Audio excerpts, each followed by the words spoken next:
당신이 찾던 무서운 이야기 고비의 TV.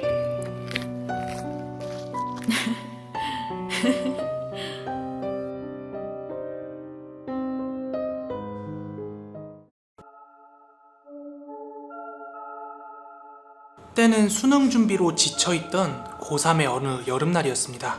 지금 이야기를 듣고 있는 고3 수험생 여러분들이나 아니면 이미 수험생 시절을 겪어보신 분들은 다 공감을 하실 거지만, 그 당시에 저는 공부든 뭐든 뭔가 어디론가 다 그만두고 도피하고 싶은 그런 심정이었어요. 게다가 그때가 여름이었던지라 막 몸이 근질근질하고 어디론가 놀러를 막 가고 싶은 마음이 굴뚝 같았어요. 하지만 수능 시험을 준비하고 있는 고3 학생이 뭔가 멀리까지 피서를 간다는 것 자체가 명분이 제대로 서질 않더라고요. 게다가 당시 고등학생이 돈이 어디 있었겠어요. 설령 피서를 떠난다 해도 뭐 방을 잡을 돈이라든지 피서지에서 먹고 자고 할 그런 충분한 돈이 없었기 때문에 참 피서는 저한테 사치 정도로 여겨지고 있었습니다. 그렇지만 이 여름을 그냥 보낸다는 것 자체가 너무 아깝다는 생각이 계속 드는 거예요. 그렇게 머릿속으로 쥐어 짜내고 짜내서 생각한 게 흉가 체험 한번 해보자, 이런 생각이 들더라고요. 그래서 당시에 굉장히 친했던 단짝 친구 2명이랑 동네 뒷산에 있는 흉가를 놀러 가보기로 합니다. 앞서 이야기한 뒷산은 뭐 어느 동네에나 있을 법한 그런 평범한 뒷산이었어요. 하지만 거기에 있는 흉가 때문인지 그 주변 분위기가 굉장히 음침해서 동네 사람들도 쉬쉬하는 그런 흉가였어요. 그래서 그 동네 살던 사람들은 해가 어둑어둑해지면 그 주변은 굳이 지나다니지 않는 그런 곳이었습니다. 지금 생각하면 왜 그랬나 싶지만 그 당시 억눌려 있던 고3 수험생에게는 흉가 체험조차도 굉장히 좋은 피서다, 이렇게 생각을 했었나 봐요. 그래서 저와 친구들은 그 흉가에서의 1박 2일 피서를 준비하게 됩니다.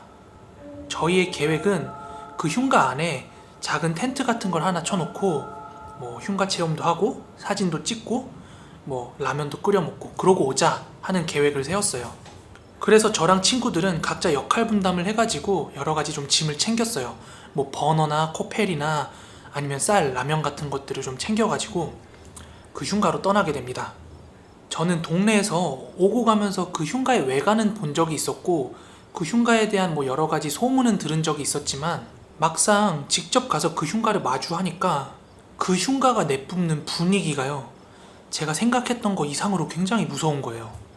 여름인데도 불구하고 느껴지는 그 산자락의 어떤 한기, 그리고 그 오래 방치된 집의 특유의 냄새, 이런 것들이 저희를 약간 움츠러들게 만들더라고요. 그렇지만 저희들은 칼을 뽑았으면 무라도 썰자, 뭐 이런 심정으로 그 안에다가 텐트를 설치하고 이곳저곳을 둘러보기 시작했어요. 흉가는 저희가 생각했던 것보다 실내 평수가 굉장히 컸어요. 그래가지고 이곳저곳을 랜턴을 들고 돌아다니면서 이렇게 둘러도 보고 막 사진도 찍고 했는데요.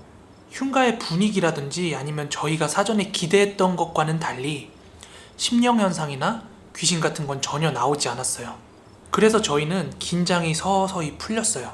그렇게 흉가를 둘러볼 만큼 둘러보고 저희는 설치해놨던 텐트로 돌아와서 라면도 끓여 먹고 맥주도 한 잔씩 하고 있었습니다.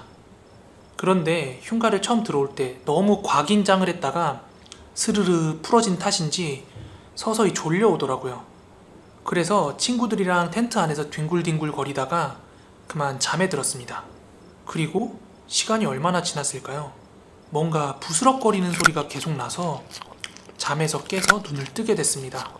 눈은 떴지만 흉가는 워낙 어두워서 저는 아무것도 볼 수가 없었는데 그 부스럭거리는 소리는 그 흉가 안에 부엌 쪽 방향에서 나는 소리같이 느껴졌어요.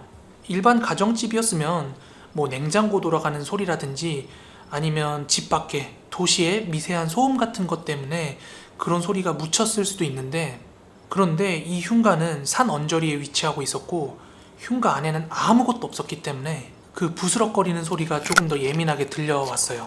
그와 동시에 저희 말고는 아무도 없다고 생각했던 그 흉가에서 그렇게 바스락바스락 거리는 소리가 들리니까 내심 겁이 몰려오더라고요.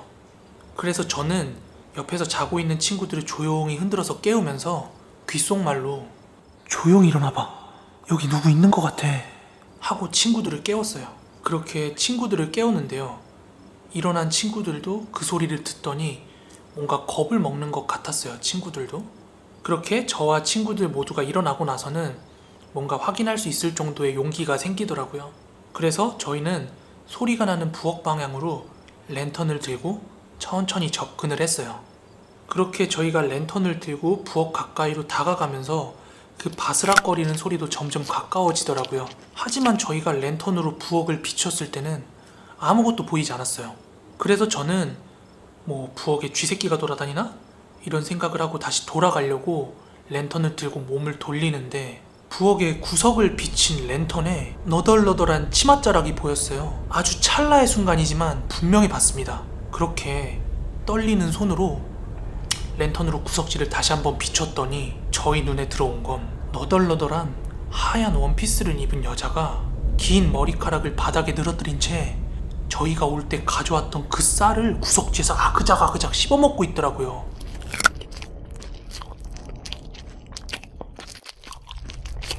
그 순간 저희가 너무 놀래가지고 욕이 섞인 비명을 깍 하고 질렀어요. 그제서야 그 형체가 저희 쪽을 바라보기 시작하는데 제가 그때 본 걸 그대로 묘사를 하면요. 입이 비정상적으로 벌어져 있었고 코는 완전히 문드러진 모습이었는데 눈은 새하얗게 흰자만 부릅뜨고 저희를 쳐다보고 있더라고요. 정말 그 순간 너무 놀래서 으리고 뭐고 다 팽개치고 흉가 밖으로 미친듯이 뛰어나왔어요. 그리고 친구들도 저를 뒤따라서 뛰어나왔고 저희는 그 안에 있는 짐을 챙겨올 생각도 못한 채로 다 각자 일단 집으로 돌아갔어요. 그리고 그 흉가 체험을 한 뒤에 거의 며칠 동안은 친구들이랑 얘기만 하면 주제가 그 이야기로 흘렀어요. 그렇게 저희는 하루, 이틀, 3일 지나면서 다시 일상으로 돌아왔습니다. 그리고 며칠 뒤에 주말이라서 저는 집에서 제 방에서 공부를 하고 있었거든요. 주말이다 보니까 어머니도 거실에서 시간을 보내고 계셨어요. 저는 한참 집중을 해서 공부를 하고 있는데 갑자기 어머니가 제 방문을 열고 들어와서는 너 공부 안 하고 라디오 듣니? 아, 보면 몰라. 공부하고 있잖아. 어머니께서는 제가 공부를 안 하고 꾀부리고 있는 줄 알았나 봐요. 그렇게 제 책상 주변을 쭉 훑어보더니 벼랑간 나가시더라고요. 그런데 채 5분이 안 돼서 어머니가 갑자기 문을 열고 다시 들어오시더니 이거 라디오 듣고 있었구만 이러면서 들어오시자마자 핀잔을 주는 거예요. 그래서 저는 무슨 라디오냐고, 콘센트도 안 꼽혀 있는데 지금 소리 나냐고 그렇게 어머니한테 되려 따졌어요. 그런데 어머니께서 말씀하시길 제 방에서 계속 여자 중얼거리는 소리랑 웃는 소리가 난다는 거예요. 어머니께서는 제가 몰래 라디오 듣는 줄 알고 거실 TV 소리도 줄이고 가만히 들어보니까 뭔가 맞는 것 같더래요. 여자가 계속 중얼거리고 있고 막 웃음소리도 나고 이러니까요. 그래서 어머니께서는 딴청 피우고 있는 저를 현장 검거하기 위해서 들어온 거라고 하셨어요. 그런데 제 방에 있는 라디오는 애물단지가 된 지 오랜데 게다가 듣지도 않았거든요. 어머니 말이 사실이라면 굉장히 소름 돋는 거잖아요. 며칠 전에 있었던 일도 찜찜해 죽겠는데 말이죠. 그런데 이상한 일은 여기서 그치지 않았어요. 다음날 저녁에 저는 방에서 공부를 하고 있었거든요. 그런데 저녁에 일 마치고 오신 어머니께서 제 방문을 노크하더니 들어와도 되냐고 물어보시는 거예요. 그래서 들어오라고 해서 어머니가 제 방에 들어왔는데 제가 왜 새삼 안 하던 노크를 하냐고 그렇게 여쭸어요. 그랬더니 어머니께서 저보고 너 여자친구 있냐고 이렇게 여쭤보시는 거예요. 그때 어머니께서는 주변을 살피면서 약간 조심스럽게 물어보시더라고요, 저한테. 저는 못소린 것도 억울한데 어머니께서 그렇게 물어보니까 어이가 없어가지고 그건 왜 묻냐고 그렇게 되물었어요. 그런데 어머니께서 말씀하시길 어머니께서 저녁에 일 마치고 집에 돌아오시는 길에 제가 공부를 하고 있으면 제 방 창문에 불이 켜져 있거든요. 그래서 어머니께서 평소처럼 제 방 창문을 이렇게 올려다 봤는데 창문에 누가 봐도 여자인 긴 생머리의 여자가 하나 서 있더랍니다. 저는 분명히 혼자서 공부를 하고 있었어요. 그날은 다른 날보다 어머니가 1시간 정도 일찍 들어오신 날이었어요. 그래서 제가 어머니가 평소에 오는 시간보다 전에 몰래 여자친구를 집에 들인 줄 알고 있었던 거죠. 근데 계속해서 이런 일이 벌어지니까 저도 마음이 안 좋아서 어머니한테 흉가 체험을 갔던 일, 거기서 겪었던 일을 설명을 드렸어요. 그렇게 제 얘기를 들으시더니 어머니께서도 뭔가 아차 싶었는지 이야기를 하시는데요. 최근에 저희 집 초롱이가 제가 학교를 가고 나면 어머니께서 이제 출근하시기 전까지 주로 이제 소파에서 강아지가 휴식을 취하고 있는데, 요즘 들어서는 그 녀석이 제가 학교에 가고 나면 제 방 앞에 납작 엎드려가지고 제 방을 올려다보고는 그렇게 두리번거리더래요. 그래서 어머니께서는 초롱이한테 엉아 학교 갔어 뭐 이런 식으로 말했던 기억이 있었나 봐요. 그렇게 저는 어머니한테 이실직고를 한 후에 그런 이야기도 듣고 고3이 괜한 짓을 했다고 굉장히 많이 혼났어요. 그러시면서 돌아오는 주말에 당장 절에 다녀오자고 그렇게 말씀을 하시더라고요. 제가 고3이 된 이후에 어머니께서는 기도 드리려고 줄곧 다니던 절이 있었어요. 그래서 주말에 어머니랑 저랑 같이 그 절에 가서 부적을 몇 장 받아왔어요. 그렇게 부적을 받아서 집에 돌아오는 동안에도 어머니한테 정말 막 잔소리 세례를 엄청 들었어요. 그렇게 집에 도착을 해서 현관문을 여는데 초롱이가 저희를 마중 나오질 않는 거예요. 원래 평소 같았으면 꼬랑지 흔들면서 굉장히 막 반겼거든요. 그렇게 초롱이가 마중 나오지 않길래 저는 제 방으로 들어갔거든요. 그런데 초롱이가 죽어있더라고요. 도대체 어떻게 꺼냈는지 모르겠는데 저는 항상 제가 입었던 옷을 장롱에 다시 넣어놓거든요. 그런데 제가 흉가를 갈 때 입었던 그 티셔츠를 머리맡에 두고 초롱이가 죽어있는 거예요. 너무 슬프고 충격적이고 화가 나서 당장 이제 초롱이를 안고 가서 이제 땅에다가 묻어주고 그 옷까지는 태워버렸어요. 그렇게 저는 집에 돌아와서 어머니랑 집안 곳곳에 부적을 붙였는데요. 정말 초롱이 일은 슬프고 안타깝지만 그 뒤로 더 이상 미스테리한 일은 일어나지 않았습니다. 여러분, 마지막으로 하고 싶은 말이 있는데요. 절대로 흉가 가지 마세요. 제발요. 그래서 오늘 준비한 무서운 이야기는 우리나라에서도 정말 레전드로 손꼽히는 한 괴담을 가져왔는데요. 이 이야기가 진짜 무서운 점은 일반적으로 누군가한테 무서운 이야기를 듣는다든지 인터넷에 실화라고 써져 있는 글을 보면은 무섭긴 한데 그게 진짜라고 믿고 안 믿고는 우리 마음 안에 달려있는 거잖아요. 그런데 지금 드리는 무서운 이야기는 어느 정도 검증이 된 무서운 이야기입니다. 바로 응암동 괴담입니다. 그럼 이야기 바로 시작할게요. 때는 2002년 10월입니다. 은평구에 있는 응암동이라고 있어요. 거기 한 건물이 있었는데 그 건물 지하에는 약 12평 남짓한 세 방이 있었다고 합니다. 그런데 그 지하로 이어지는 계단 옆에는 작은 1평 정도 남짓한 창고가 있었는데요. 건물주는 그 공간을 화장실로 개조를 하고 다시 새를 놓고 싶어서 공사에 착수를 하게 됩니다. 그런데 이제 그곳에 새롭게 화장실이 들어오려고 하면은 수도도 깔리고 전기도 들어와야 되잖아요. 그래서 인부들이 드릴이나 공사 장비를 가져와서 그곳에 있는 콘크리트들을 파내기 시작합니다. 그런데 말이죠, 그 콘크리트가 일반적으로 공사할 때 발라지는 콘크리트도 두꺼운데 이게 너무 비정상적으로 콘크리트가 많이 두꺼웠다고 합니다. 그래서 인부들이 한참을 그 콘크리트를 파내려 가고 있는 와중에 이상한 냄새가 확 올라오더래요. 이게 뭐지 싶어서 인부들이 끝끝내 그 콘크리트를 파냈는데요. 그 콘크리트 아래에서는 미라화된 여성의 시신이 발견됐다고 합니다. 그런데 진짜 무서운 이야기는 지금부터인데요.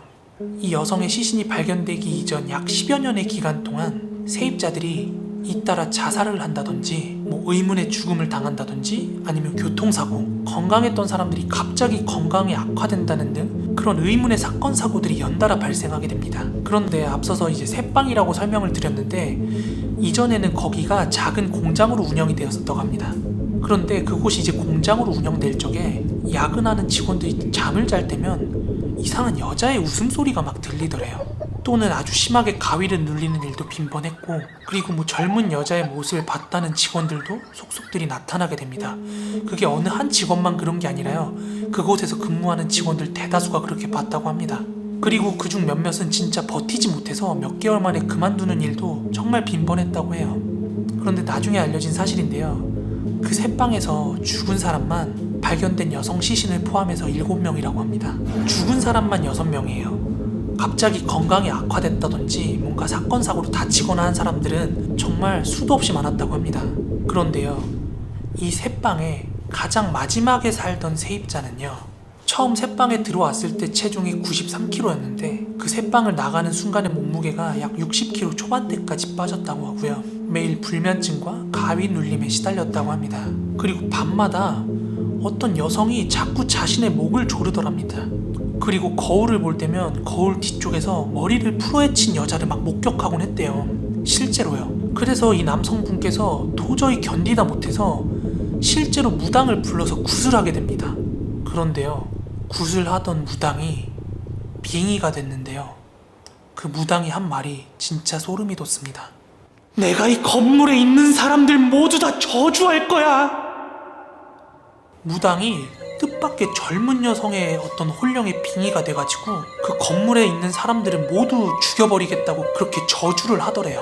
그래서 무당이 이야기를 하기를 지금 이 여성의 혼령과 한 때문에 여기 있었던 기존의 세입자들이 버티지 못하고 나간다든지 죽는다든지 하는 일이 계속 발생한 거고 앞으로도 계속 그럴 것이라고 얘기를 하더래요.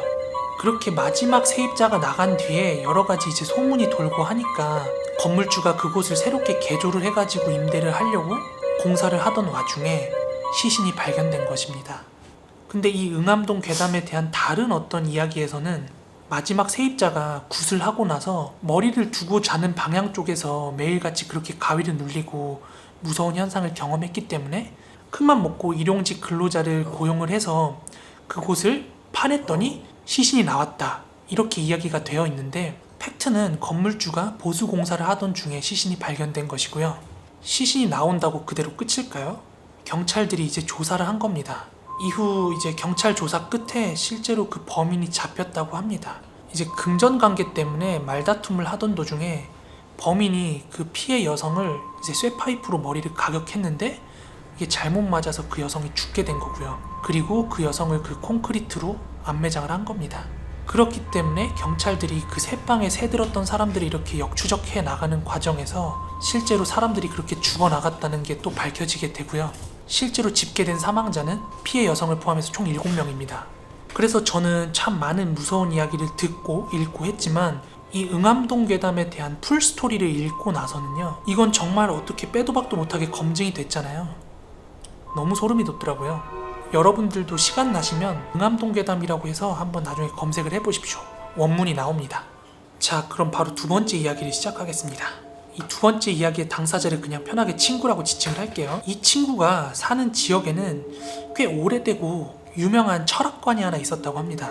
그런데 무속인들이나 아니면 철학관에 계시는 그런 분들은 그 해의 구군 같은 것도 봐주잖아요. 뭐 예를 들면 그 나라의 운세죠. 우리나라의 운세가 올해 좋은지 나쁜지 뭐 이런 것도 가늠을 한다고 하는데, 뭔가 올해의 기운이 나쁘거나 안 좋고 이러면은 무료로 막 부적도 써주고 했대요. 그 오래된 철학관에서.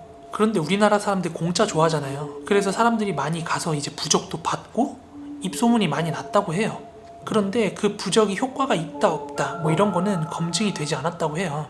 그런데 어느 날 그 친구의 어머니 아는 지인이 아들이 하나 있었다고 하는데요. 그 엄마가 부적을 철학관에서 받아다가 아들한테 이제 지갑에 넣고 다니라고, 항상 몸에 간직하고 다니라고 부적을 준 거예요.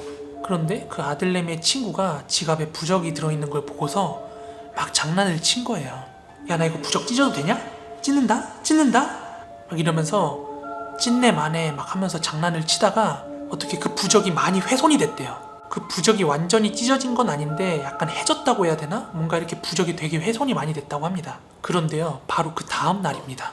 그 부적을 지니고 다니던 엄마 지인의 아들내미, 그 아들내미가 학교 앞에서 자전거를 타고 있었는데요. 아주 거대한 공사장 트럭 있죠. 그 버스만큼 큰 트럭 있잖아요. 그런 트럭이랑 부딪혀서 하반신 마비가 오게 됩니다.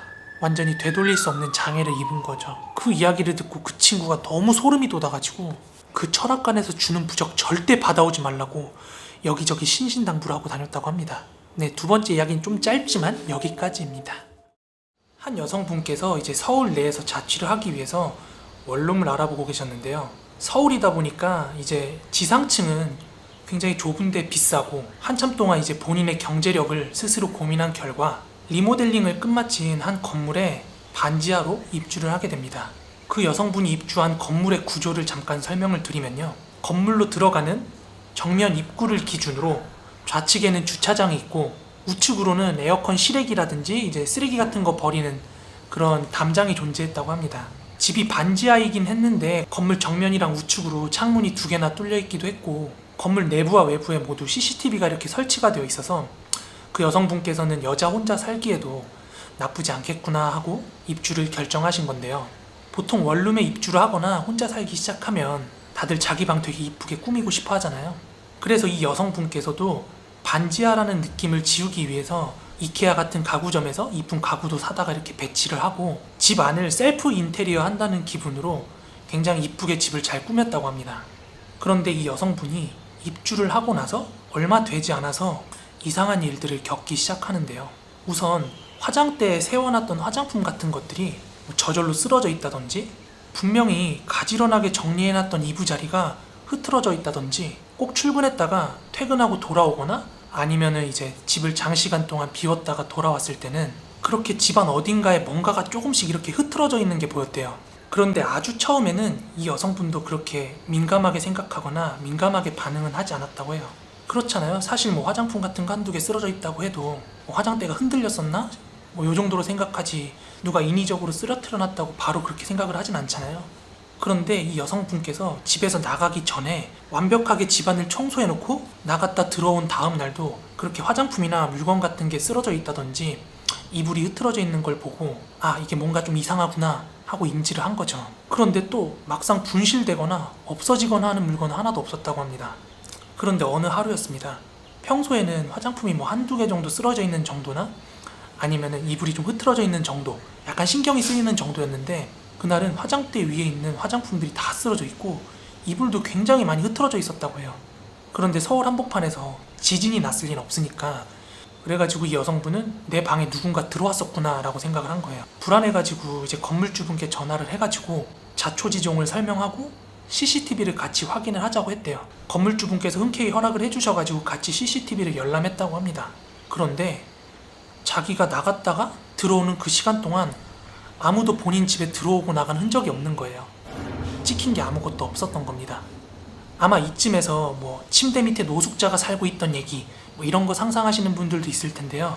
아쉽게도 그런 얘기는 아니고요. 계속 마저 이야기를 하자면 하루는 이 여성분께서 그 찝찝한 기분을 도저히 지울 수가 없었다고 합니다. 그래서 그 여성분께서 외출하기 전에 집안에다가 본인이 가지고 있던 디지털 카메라로 영상을 녹화하기 시작했다고 해요. 그 다음에 잘 보이지 않는 곳에 그 디지털 카메라를 숨겨놓고 외출을 하게 됩니다. 그리고 그 여성분께서 퇴근을 하고 와가지고 그 디지털 카메라를 확인을 했대요. 물론 디지털 카메라는 용량이나 배터리 한계 때문에 꺼져 있었고요. 모두 촬영된 건 아니지만 상당히 오랫동안 촬영이 돼 있었다고 해요. 그래서 그 여성분께서 그 영상을 스킵 하면서 누가 들어온 흔적은 없는지 이런 걸 살폈다고 해요. 그런데 아무것도 찍힌 게 없더래요. 그리고 희한하게 그날은 집안에 쓰러진 물건 같은 거, 흐트러진 것도 하나도 없었다고 합니다. 그 이후에도 마치 그 여성분을 놀리기라도 하듯이 카메라를 그렇게 설치해놓고 간 날은 흐트러지거나 쓰러진 물건이 전혀 없었다는 거예요. 그러던 어느 하루였습니다. 이 여성분께서 꿈을 하나 꿨는데요.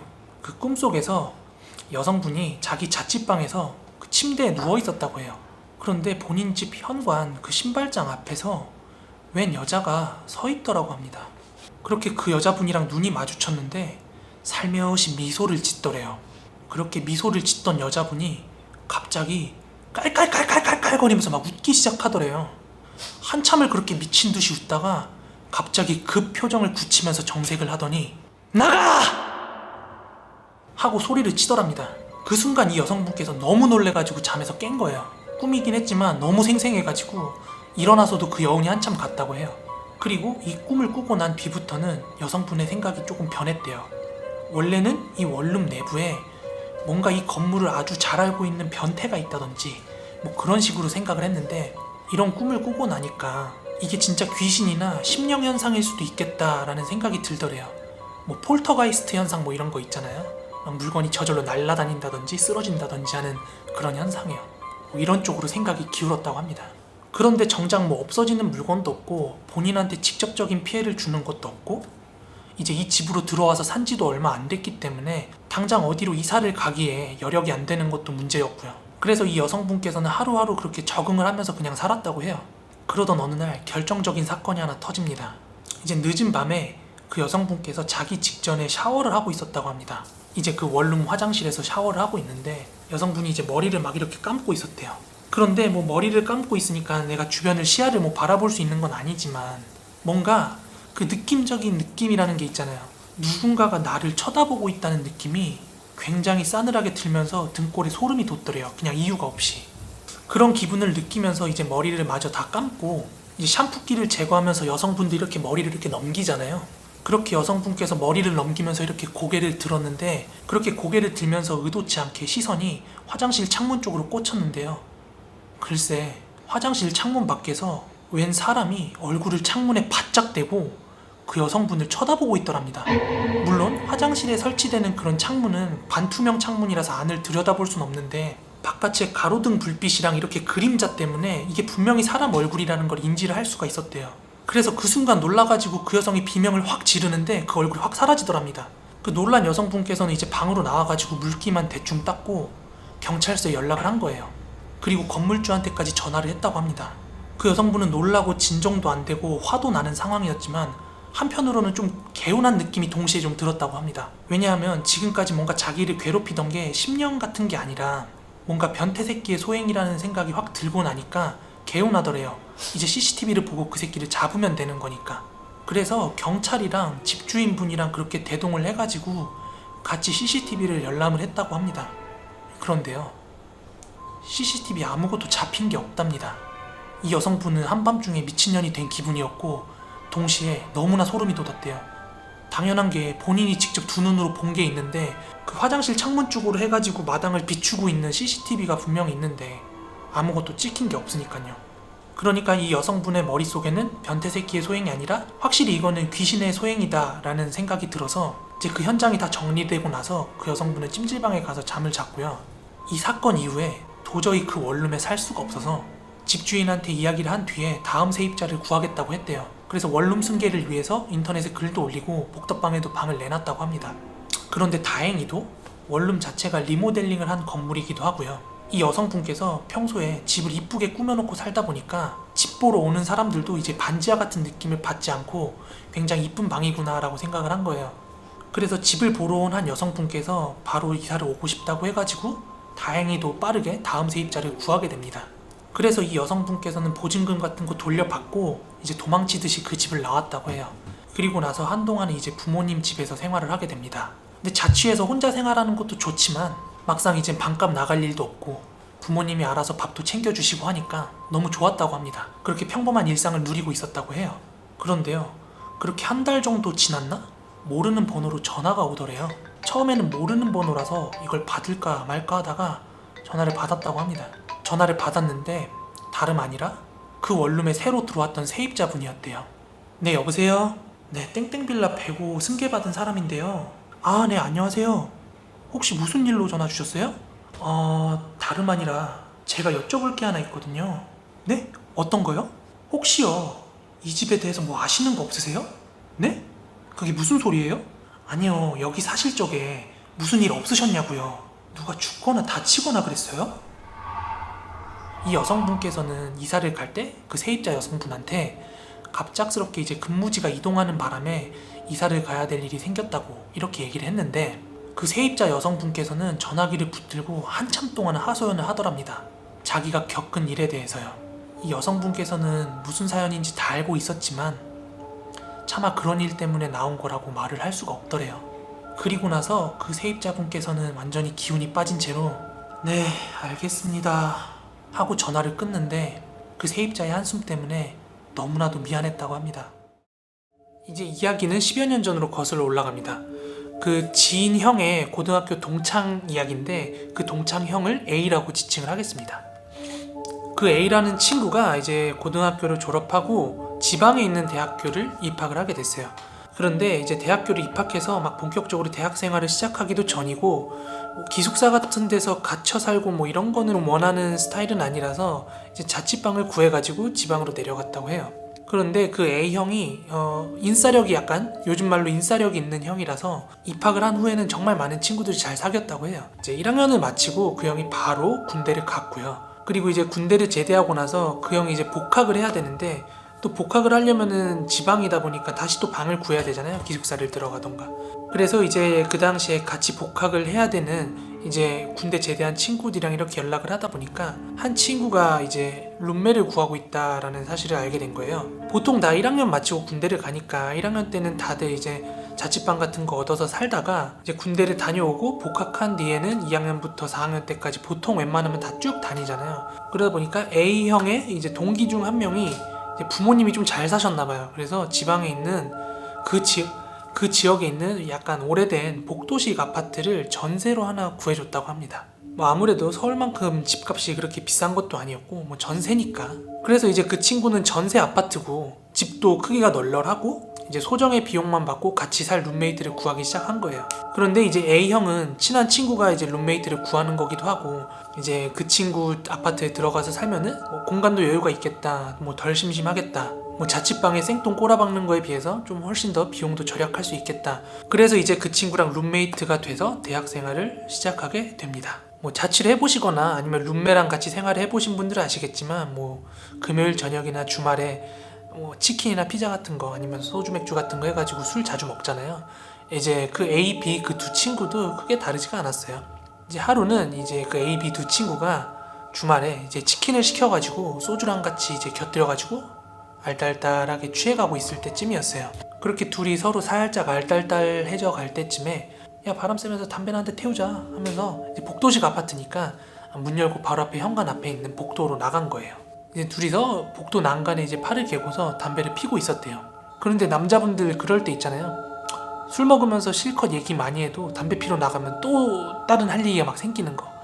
그래서 담배를 피우면서 막 얘기를 하는데 얘기가 길어져가지고 담배 한 대를 다 태우고 이제 2대째를 태우기 시작할 때쯤이었다고 해요. 그런데 그 집주인 친구 B가 담배를 피우다 말고 아파트 저층 한 2, 3층 쪽을 가르치면서 야, 저 여자는 무슨 프란체스카도 아니고 옷을 저렇게 입고 다니냐? 뭐 이러면서 얘기를 하더래요. 그래서 A형도 뭔가 싶어가지고 그쪽을 내려다 봤는데 아무것도 없더래요. 그래가지고 뭐 누가 있어? 이렇게 되물었대요. 그랬더니 그 친구 B가 다시 한번 복도 2, 3층 쪽을 이렇게 막 가르치면서 야, 저기 복도 끝에 있잖아. 저기 안 보이냐? 아, 무슨 한여름에 옷을 저렇게 입고 다니냐? 뭐 귀신도 아니고 뭐 이런 식으로 농담적으로 얘기를 하더래요. 이제 그렇게 하던 얘기를 다 마저 하고서 이제 담배를 2대째 태우고 있었다고 그랬잖아요. 이제 두 대째 담배가 이렇게 다 타들어갈 때쯤에 야 덥다 얼른 들어가자 하면서 들어가려고 이렇게 몸을 돌리는데 친구 B가 흘러가듯이 이렇게 얘기하더래요. 야, 저 여자는 뭐 귀신도 아니고 벌써 10층 올라가 있냐? 존나 빠르다. 뭐 이런 식으로 얘기하더래요. 근데 친구 A형은 뭐 보여야 대꾸를 해주는데 그때까지도 뭐 보이는 게 없었다고 합니다. 그래가지고 뭐 대수롭지 않게 여기고 이제 다시 방으로 들어와서 먹던 거 마저 먹었다고 해요. 참고로 이 이야기를 해준 형도 그 아파트에 대해서 얘기를 할 때 이제 층수는 정확히 모르겠는데 그 형들이 뭐 6층인가 뭐 이렇게 중간층 정도에 살고 있었다고 해요. 아무튼 그 뒤로 그 일은 없었던 일처럼 지나갔다고 해요. 뭐 사실 그때까지야 동네 미친년 정도로는 생각할 수 있어도 뭐 귀신이라고 생각하진 못했을 테니까요. 그 이후로 이제 그 일은 없었던 일처럼 지나가게 됐는데 뭐 그냥 좀 독특한 여자 정도로 생각할 수는 있었지만 그게 뭐 귀신이다 또는 뭐 심령이다 이렇게 생각하진 않았던 것 같아요. 그렇게 좀 시간이 흘러서 이제 친구 A가 이제 동네에 있는 치킨집에서 알바를 하기 시작했다고 해요. 근데 말했듯이 그 A라는 친구가 인싸력도 있고 사람이 싹싹하고 좋아가지고 그 치킨집 사장님도 굉장히 그 친구를 아꼈다고 해요. 그래서 하루는 이제 토요일이었는데 그 A 친구가 너무 일도 싹싹하게 잘하고 일을 열심히 하니까 이제 사장님이 예뻐라 하셔가지고 토요일이니까 그 친구한테 이제 후라이드 한 마리 뭐 양념 한 마리 해가지고 치킨 2마리를 친구랑 가서 먹어 하고 이제 포장을 해주셨대요. 그래서 친구 A는 이게 웬 떡이냐 하고서 친구 B한테 전화를 했대요. 야, 이 형님이 지금 치킨 배달 중이시니까 집에 상다리 다 세팅해놔라 이렇게 전화를 한 거죠. 그래서 친구 A가 이제 사장님이 포장해주신 치킨을 이렇게 들고 집으로 돌아오고 있었는데 이제 아파트를 정면으로 두고 이제 현관 방향으로 걸어오고 있는데 이 친구가 바라보고 있는 이제 정면 시야 말고 이제 주변 시야로 뭔가 인기척 같은 게 느껴지더래요. 이제 주변 시야로 복도에 사람이 지나가는 게 이렇게 느껴져가지고 그래서 그 친구가 인기척을 따라서 이렇게 시야를 왼쪽으로 돌렸대요.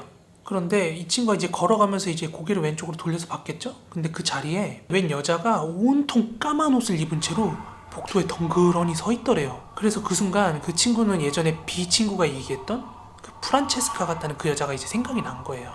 아, 저 여자구나. 그런데 늦은 밤에 그 형체를 어떻게 봤냐 이렇게 의문을 품을 수도 있는데 그 아파트가 오래된 복도식 아파트다 보니까 자동 센서 등이 아니었대요. 그래서 늦은 밤에는 이제 복도 중간중간에 불 몇 개만 켜놓는 상태라서 불 아래로 누가 지나가거나 그 불 주변으로 누가 서 있으면 그 기척이 좀 느껴진대요. 아무튼 그 여자를 보고 이렇게 현관을 들어오는데 좀 섬뜩하기도 하고 좀 의아스럽기도 했대요. 이렇게 날씨가 더운데 옷을 저렇게 입고 있으니까 아무래도 조금 더 섬뜩했겠죠. 그렇게 A형이 이제 아파트에 들어와서 엘리베이터를 타고 자기가 사는 층에 도착해서 집 앞에 도착을 했대요. 그래서 이제 문을 열고 집으로 들어갔는데 문을 열자마자 야, 너 봤지? 하고 친구 B가 대뜸 물어보더래요. 그래서 A형이 아 씨발 깜짝이야 뭐 그 프란체스카 같은 여자? 그랬더니 그 친구 B가 진짜 막 어쩔 줄 몰라 하는 말투로 야 그거 씨발 귀신이야 막 이러더래요. 그래서 이 상황이 뭔가 싶어서 자초지종을 들어보니까 이제 A 친구가 이제 사장님한테 치킨을 받고서 이제 B한테 전화를 했잖아요. 이제 치킨 배달 중이니까 상다리 차려놔. 그래서 이제 친구 B가 상다리 같은 거 거실에다 펴놓고 이제 거기다 소주 맥주 같은 걸 세팅을 한 거예요. 그리고 나서 이제 평소에 친구 A가 알바가 끝나고 들어오는 시간이 이제 규칙적이니까 이 친구가 대충 언제쯤 들어오겠지 싶어가지고 그 시간 맞춰가지고 이제 담배나 한 대 태우려고 이제 복도로 나갔다고 해요. 그렇게 담배를 한 대 태우면서 이제 복도에서 아파트 아래를 내려다봤겠죠? 복도식 아파트는 보통 그 현관으로 이어지는 그 아래 마당이라고 하나요? 거기가 이제 주차장으로 되어 있잖아요. 그래서 친구 A가 이렇게 멀리서 걸어오는 걸 보고 있었대요. 친구 B가. 근데 친구 A가 혹여나 이제 고개를 들어가지고 올려다보면 아는 척이나 하려고 하고 있었는데 그런데 친구 B가 이렇게 친구 A를 내려다보고 있을 때 마침 그 친구 A가 그 검은 옷 입은 형체를 발견한 거예요. 그래서 이제 고개를 왼쪽으로 돌렸던 거고 친구 B도 A를 내려다보고 있었는데 친구 A가 걸어오다 말고 이제 고개를 돌려가지고 저쪽 복도를 보고 있으니까 친구 B도 그쪽에 뭐가 있나 확인을 하고 싶었겠죠? 그래가지고 자연스럽게 그쪽을 봤는데 본인이 저번에 말했던 그 프란체스카 같은 온통 검은 옷을 입은 그 여자가 서 있는 걸 보게 된 거예요.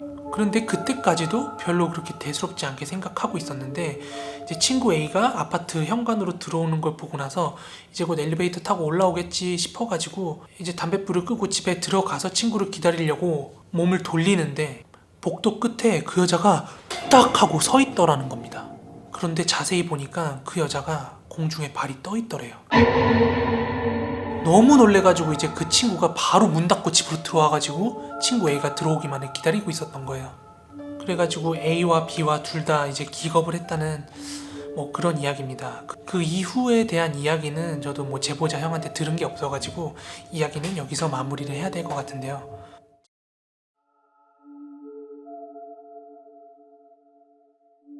때는 제가 이제 막 대학생이 되었던 해에 겪었던 일입니다.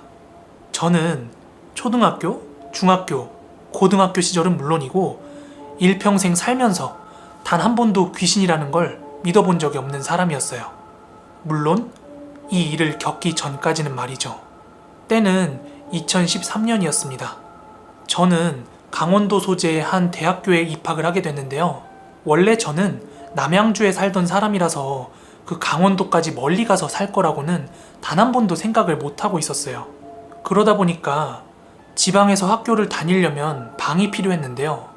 직접 월세를 구하려다 보니까 방세 지출이 너무 커져서 저는 조금 돈을 절약할 수 있는 편으로 이제 학교 기숙사에 들어가는 걸 선택했어요.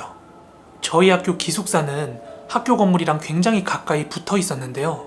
기숙사가 위치한 자리에서 앞쪽으로는 학교 건물이랑 운동장이 보였고요.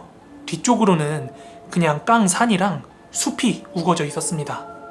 그리고 저희 기숙사 건물은 1층부터 4층까지 있었고요.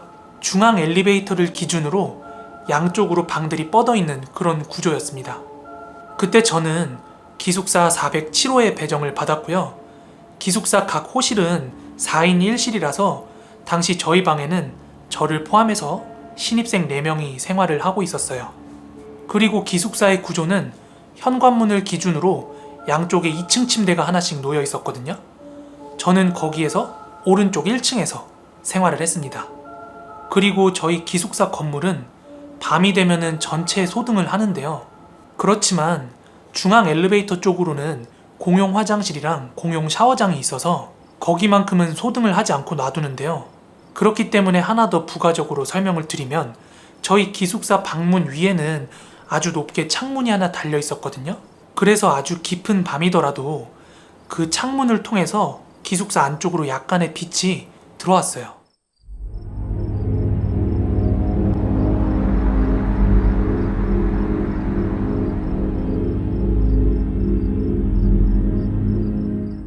아무튼 저는 고향에서 멀리 떨어져 와서 연고도 없는 곳에서 첫 생활을 하는 거라서 힘들진 않을까? 외롭진 않을까?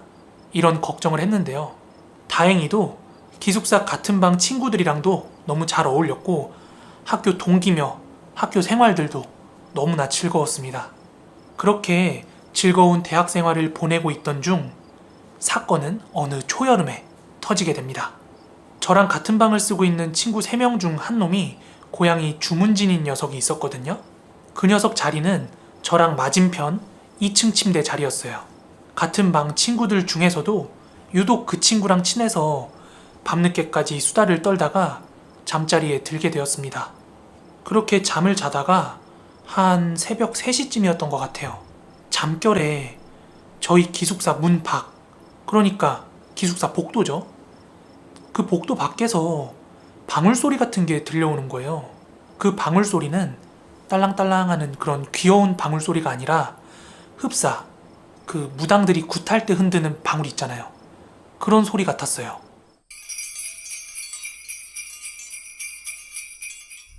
이게 무슨 소린가 하면서도 잠깐이면 지나가겠지? 하는 생각에 눈을 감고 있었는데요. 제가 추측컨대 그 방울소리는 복도 중앙 엘리베이터 쪽에서 나는 것 같더라고요. 하지만 계속해서 그 방울소리에 신경을 쏟고 있다 보니까 더 이상 잠에 들 수 없는 상태에 이르는 거죠. 그래서 저는 이게 무슨 소린가 확인해보고 싶은 찰나에 그 소리가 점차 저희 방 문 쪽으로 가까워지는 게 느껴졌습니다.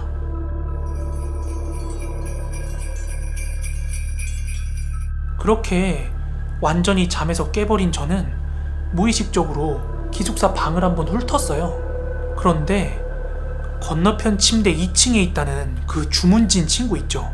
얘도 밖에서 나는 그 소리를 의식하고 잠에서 깼나봐요. 그 친구랑 저는 말없이 서로 두 눈을 마주치고 있었습니다. 그렇게 그 친구랑 눈을 마주친 상태에서 숨을 죽이고 그 소리에 집중하고 있었는데 어느덧 그 소리가 저희 방 문 앞으로 성큼 다가온 거예요. 게다가 더 소름 돋는 사실이 뭐냐면 현관문 위에 창문을 통해서 기숙사 쪽으로 빛이 들어온다고 했잖아요. 그런데 서서히 그 빛에 그림자가 지더라고요. 그와 동시에 제 시선은 홀린 듯이 그 창문 쪽을 향했는데요. 다름 아니라 사람의 실루엣인 거예요.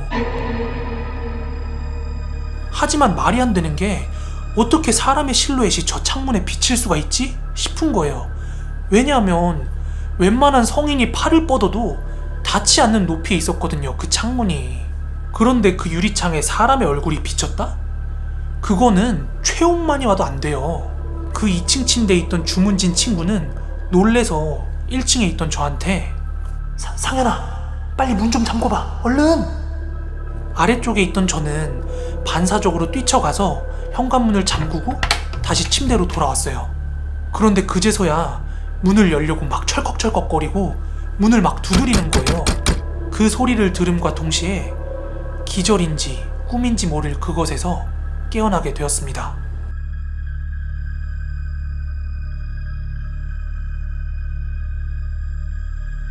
눈을 떠보니까 날은 이미 화창하게 밝아 있었습니다. 그런데 그게 꿈인지 현실인지 의아할 정도로 너무나도 생생했거든요. 그러니까 저는 수업 갈 준비를 하면서도 계속해서 참 이상한 꿈이다, 그렇게 생각을 하고 있었죠. 그런데 때마침 비몽사몽 등교 준비를 하던 그 주문진 친구가 상현아, 나 어제 자각몽 꿨나봐. 꿈인지 현실인지 구분이 안 된다 야. 헌데 저 역시도 그런 기분을 느끼고 있었기 때문에 나도 그랬다. 꿈에서 방울소리도 들었고 창문에서 귀신도 봤고 너랑 대화까지 했다, 이렇게 얘기를 했는데 그 친구 얘기를 들어보니까 저희가 겪은 상황이 100% 일치하는 거예요. 그래서 저희 둘은 지금까지도 모르겠는 게 정말로 저희가 같은 상황을 겪다가 동시에 기절을 한 건지 아니면 정말 우연찮게 같은 꿈을 꾼 건지 말이죠. 아무튼 그렇게 친구랑 등교 준비를 마치고 기숙사를 나서려고 문을 여는데 기숙사 문이 어제처럼 잠겨 있더라고요. 이 소름 돋는 경험담은 대학교 술자리에 갈 때마다 우리의 아주 좋은 이야기거리가 되었는데요. 그러다가 나중에 몇몇 선배들로부터 들은 이야기인데요. 저희가 생활하던 그 기숙사 건물 있잖아요. 그 건물이 산 밑에 있다고 했는데 그 건물이 지어질 때 그 평지에 있던 무연고 묘들을 다 밀어버렸다고 하더라고요. 그래서 기숙사에 손이 닿지 않은 그 뒷산 숲 쪽에는 아직도 무연고 묘가 여러 개 남아있다고 하더라고요. 아무튼 저는 제가 봤던 귀신이 사람들이 말하는 그 키 큰 팔적 귀신인지 뭔지 모르겠어요. 하지만 하나 확실한 건 제가 이 사건을 겪은 이후에 평생 믿지 않고 살았던 그 영적인 존재들에 대해서 부정은 못하겠더라고요.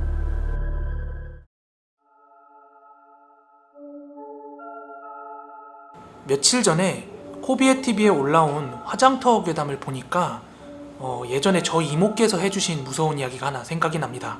실제로 저희 이모께서 겪은 실화입니다. 이모부의 묘지는 경기도에 있는 벽제에 자리 잡고 있었습니다. 매해마다 4월 한시기에 성묘를 가다 보니까 사람이 너무 많고 교통이 혼잡해서 그 해에는 이모와 딸이 교통 혼잡이 없고 사람들이 없는 평일에 가자고 계획을 했다고 합니다. 때는 1978년 4월, 한식날이 훨씬 지난 4월 10일 어느 평일이었다고 합니다. 그 당시 구시대는 무덤가 묘지라고 하면 달랑 산 하나였고 지금 현대시대와 같은 멋진 조경이라든지 자동차가 달릴 수 있는 아스팔트 이런 게 아니라 완전한 시골길이었어요. 무덤가 산 아래는 논두렁, 밭두렁밖에 없었고요. 묘지를 찾아서 산속으로 올라가는 길도 그저 가파른 흙계단이었다고 합니다. 요즘의 무덤가는 주차장도 잘 되어 있고 조경도 잘 해놔서 무섭다기보다는 평화로운 어떤 추억을 회상할 수 있는 그런 장소로 많이 거듭났잖아요. 하지만 옛날의 무덤가라고 하면 평일날에는 사람들이 잘 오가지도 않고 굉장히 을씨년스럽고 보잘것없는 그런 으시시한 곳이라는 인식이 있었죠. 아무튼 이모와 사촌 누나는 둘이서 평일에 이모부의 산소를 찾아가게 됩니다. 그때는 교통 혼잡도 없고 사람도 많이 없어가지고 굉장히 가기 수월했다고 합니다. 가파른 산을 한참 올라갈 때도 사람은 보이지 않았고 새소리는 아주 청아하게 들렸고 공기도 아주 맑았다고 합니다. 그래서 두 모녀가 차라리 평일에 오길 잘했다 이런 생각을 하고 있었대요. 이모부의 묘소가 있는 산꼭대기에 도착을 했을 때는 낮 12시가 지난 시간이었고요. 해가 쨍쨍하게 떠서 하늘도 파랗고 공기도 시원했다고 합니다. 두 모녀는 가져온 음식을 풀고 성묘도 하고 풀도 떼어내고 이런저런 얘기를 하다 보니까 어느덧 오후 3시가 다 되었다고 합니다. 그래서 시간도 많이 흘렀고 해가 지기 전에 내려가야 되니까 짐을 챙겨서 산 밑으로 내려오고 있었는데요. 굽이굽이 돌아가는 가파른 무덤가 산속인데 누군가 뒤에서 자꾸 어깨를 툭툭 치기도 하고 쓰다듬기도 하고 머리카락과 옷자락을 자꾸 잡아당기더래요. 게다가 걷는 중간중간 한 번씩 무언가가 발목을 붙잡고 못 걷게 방해를 하듯이 자꾸 그런 느낌이 들더래요. 그런데 내려다보면 아무것도 없고 주변엔 묘지들도 많겠다. 보이지 않는 무언가가 자꾸 날 건들겠다. 겁이 난 이모께서는 뒤를 돌아볼 수조차 없었다고 합니다. 게다가 옆에서 같이 걷고 있는 딸내미는 이제 갓 20살이 넘은 딸내미인데 무서운 티를 낼 수도 없었다고 해요. 다 왔어. 조금만 가면 돼. 조금만. 이모는 그렇게 공포심과 무서움을 참고 또 참으면서 산을 내려왔다고 해요. 그렇게 땀을 뻘뻘 흘리면서 공포에 질려서 산 밑에 도달했을 때는 평지에 논밭두렁 저 멀리에 판잣집처럼 지어진 한 구멍가게가 보이더래요. 그 구멍가게는 노부부가 운영을 하는 가게였는데 성묘 오는 사람들 상대로 향이나 초 또는 성냥 같은 걸 팔았고 음료수나 하드 같은 잘 자란 그런 물건들을 팔고 있었대요. 아무튼 그렇게 사람 하나 없는 산속 묘지에서 내려와서 그렇게 사람을 마주치니까 그렇게 반가울 수가 없었대요. 그런데 그때 옆에 있던 사촌 누나가 그 구멍가게 앞에 있는 파라솔 쪽으로 후다닥 뛰어가더니 엄마, 나 목마르니까 사이다나 한 병 먹고 가자, 응? 그때는 사이다가 지금처럼 캔으로 나오지 않고 유리병으로만 나왔어요. 그래서 그 할머니께서 유리병 사이다를 오프너로 따서는 사촌 누나한테 줬대요. 그리고 나서 그 사촌 누나는 굉장히 급하게 그 사이다를 벌컥벌컥 마셨대요. 그렇게 한껏 사이다를 들이키고 나서 숨을 헐떡이면서 하는 말이 엄마가 무서워할까봐 말 안 하고 있었는데 아까 산에서 내려오는데 자꾸 누가 뒤에서 날 잡아당기고 때리는 거야. 그런데 주변에 아무것도 없었잖아. 아, 진짜 무서워 죽는 줄 알았어. 어머, 너도 느꼈니? 세상에 별일이 다 있다 야. 엄마도 느꼈잖아 그거.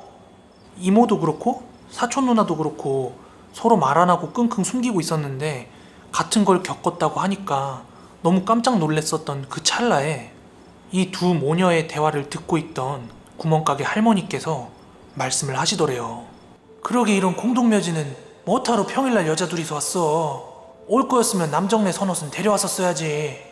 애들도 데려오면 안 돼요, 안 돼. 그런데 이모는 도무지 이해가 안 돼서 뭐 평일날 오면 안 되는 이유라도 있는 건지 그렇게 할머니한테 여쭸대요. 그랬더니 지천에 죽은 사람의 기운이 한가득인데 명절도 아니고 평일에 여자들이 무슨 수로 그 길을 당하나? 이렇게 할머니가 하시는 말씀을 들으면서 아, 일리가 있구나 하면서 고개를 끄덕이고 있는데 그 말이 끝나기 무섭게 할머니가 하신 말씀이 있는데 이게 굉장히 소름이 돋았다고 합니다. 지금 잡기가 집에 못 가게 붙잡고 있는데 멀쩡히 집에 가겄어? 소금이라도 뿌리고 가!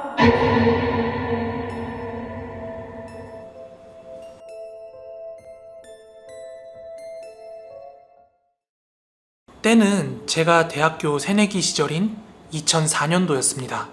저는 충남 아산에 있는 S대학교에 입학을 하게 되었습니다. 대학교 입학 후에는 부천에서부터 통학을 하면서 강의를 들으러 다녔습니다. 그리고 저랑 같은 고등학교를 나온 동창 몇 명이 저랑 같은 대학교에 입학을 하게 됐어요. 그러니까 학기 초부터 강의가 끝나면 대학교 후문에 가가지고 우르르 술집에 가서는 뭐 한 잔 마시고 같이 통학버스 막차를 타면서 이렇게 즐겁게 대학 생활을 즐기고 있었습니다. 그렇게 즐거운 대학 생활을 이어나가던 중 4월쯤이었어요. 그 친구들끼리 날 잡아서 부천에 모여서 한잔 하기로 했습니다. 그리고 저희는 다른 대학교로 입학한 뿔뿔이 흩어진 고등학교 동창들한테도 연락을 돌려서 이렇게 날짜랑 장소를 정하고 있었습니다. 주말에 만났으면 참 좋았을 텐데 그때가 대학교 신입생들의 학기 초잖아요. 그러니까 뿔뿔이 흩어진 친구들도 각자 주말에 약속이 많았기 때문에 주말은 물 건너갔고 월요일날 만나기로 합니다. 그렇게 월요일날 부천 어디에서 보자 약속이 정해지고 친구들한테 다 소식이 전파가 되었는데요. 약속을 정한 바로 다음날 다른 학교에 재학 중인 친구 A에게서 전화가 왔습니다. 야, 우리 약속 날짜를 바꾸거나 장소를 딴 데로 옮기면 안 될까? 이렇게 얘기를 하더라고요. 그 친구 A는 고등학교 때부터 굉장히 촉이 좋거나 아니면 예지몽 같은 걸 꾸는 친구라고 주변에서 그 친구 말을 들어야 손해를 안 본다, 이런 인식이 좀 있었어요. 그래서 그냥 그 친구가 그렇게 하자니까 이유를 굳이 캐묻진 않았고 애들이랑 같이 장소를 다시 조율을 해서 약속 장소를 바꿨습니다. 그렇게 친구들이 다 같이 만나기로 한 월요일이 되었는데요. 저녁 8시쯤에 바뀐 약속 장소였던 부천역에서 하나둘 친구들이 모이기 시작했습니다. 고등학교를 졸업하고 동창들끼리 이렇게 한 번에 다 모인 건 처음이라서 유독 더 반가웠고 뭐 대학생활 얘기나 고등학교 때 추억팔이를 하면서 한 잔, 두 잔 담소를 나누고 있었습니다. 그렇게 기분 좋게 한 잔, 두 잔 술잔을 들이키다 보니까 어느새 2시간 정도가 흘렀고 저희는 술집에서 나와서 다 같이 당구장으로 이동을 했습니다. 그렇게 당구장에 도착한 저와 친구들은 팀을 짜가지고 내기당구를 시작했습니다. 그렇게 본격적인 게임을 시작한 지 얼마 안 됐을 쯤이었어요. 당구장 한편에 놓여있던 TV에서 뉴스 속보가 나오더라고요. 저랑 친구들은 그렇게 TV에 관심을 두고 있진 않았는데 주변에 있던 아저씨랑 당구장 주인 아저씨가 TV를 보면서 어허 막 이런 식으로 추임새를 넣는 거예요. 그래서 저희도 자연스럽게 그 뉴스 속보에 귀를 기울이게 됐는데요. 속보의 내용은 부천 LG백화점에 보수공사를 위해 설치해놨던 외부 철골 구조물들이 내려앉았다는 뉴스 속보였습니다. 그리고 그 근처를 지나고 있던 사람들 중에 사상자도 굉장히 많이 나왔다는 그런 뉴스 속보였어요. 그런데 저희가 그 뉴스를 보고 굉장히 놀랐던 점은 원래 저희가 모이기로 했던 장소가 LG백화점 인근 먹자골목이었다는 것이죠. 이 상황을 알고 있는 저와 친구들은 더 이상 찜찜해가지고 게임을 못 치겠더라고요. 그래서 당장 게임비를 결제하고 나와서 근처에 있는 편의점에 가서 맥주를 몇 캔 사가지고 나와서 친구들끼리 얘기를 하기 시작했어요. 그리고는 한 친구가 약속 장소를 바꾸자고 제안했던 친구 A한테 물었어요. 야, 너 약속 장소 바꾸자 그런 거 그냥 그런 거야? 아니면 저것 때문에 그런 거야? 야, 나도 사람인데 꿈꾼 대로만 되면 벌써 서울대 가 있었겠다. 그런데 우리 약속 장소 정했던 날 있지. 그날 꿈은 뭐랄까? 굉장히 진했어. 우리들이 어떤 기괴하게 생긴 여자들한테 쇠파이프로 맞고 있더라고. 그런데 그 여자들의 생김새가 진짜 무서웠어. 피눈물을 흘리면서 깔깔깔깔 웃는데 정말 우리를 죽이겠다는 생각으로 막 두드려 패더라고. 그리고 오늘 모인 친구들 그대로 꿈속에서 천천히 죽어가고 있더라. 친구 A가 이렇게 본인이 꿨던 꿈을 얘기를 해주더라고요. 저희들은 이 친구가 뉴스를 보고서 꿈의 내용을 지어냈다고 생각은 전혀 할 수가 없었어요.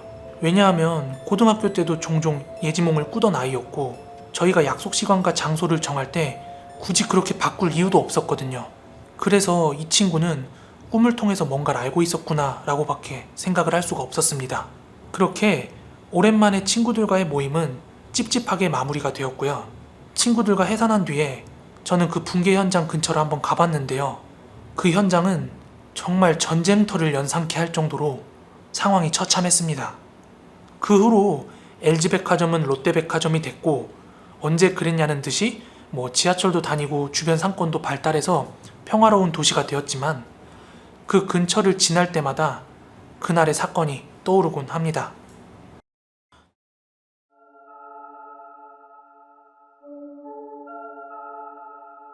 저는 2005년 12월부터 2007년 12월까지 대전 유성구에 있는 육군 종합군수학교라는 병사들의 주특기를 교육시키는 군부대에서 2년 동안 복무를 하였습니다.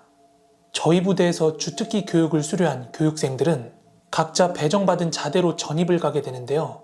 그 당시 저는 조교였는데 병사 계급이었기 때문에 당연히 병사교육생을 대상으로 교육시키는 조교였습니다. 저의 임무는 기관총, 박격포 등 총기에 관련된 무기들을 수리하는 총기 수리병을 양성하는 것이었습니다. 한 기수당 50명 정도인데 제가 2년 동안 복무하면서 23기 정도를 교육을 시켰는데요. 거의 1200명에 가까운 병사들을 교육시키고 자대로 보냈습니다. 그렇게 군 생활을 보내고 제가 상병 때의 일입니다.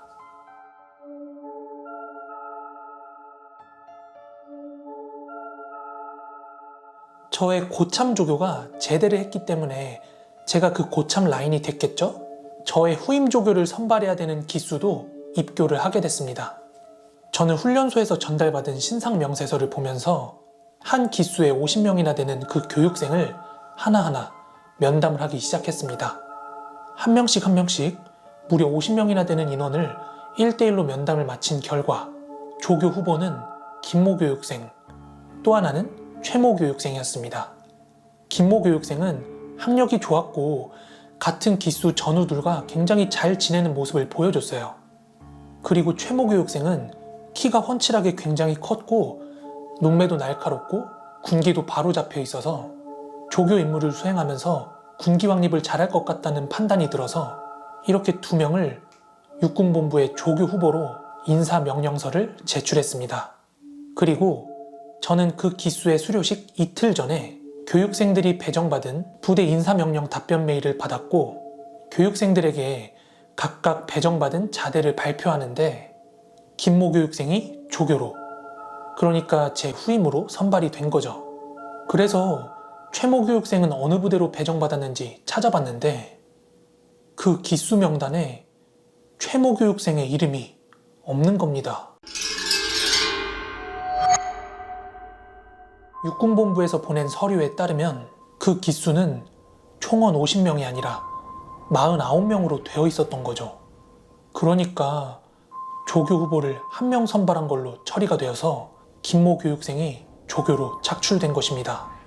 보통 교육이 시작되면 교육 시작 신고를, 교육 일과가 끝나면 교육 종료 신고를 받는 것이 일상인데 저한테 교육 인원 신고 보고를 하던 반장 교육생조차도 저한테 50명으로 인원 보고를 했었습니다. 뭐 군대에서 이런 거 있잖아요. 반장 교육생이 총원 50명, 열애무, 현재 50명 뭐 이렇게 얘기를 하면은 나머지 교육생들이 한 명씩 1, 2, 3, 4 외치면서 50명 번호 끝 이런 거요. 무려 4주 동안이나 항상 이렇게 교육이 시작됐거든요.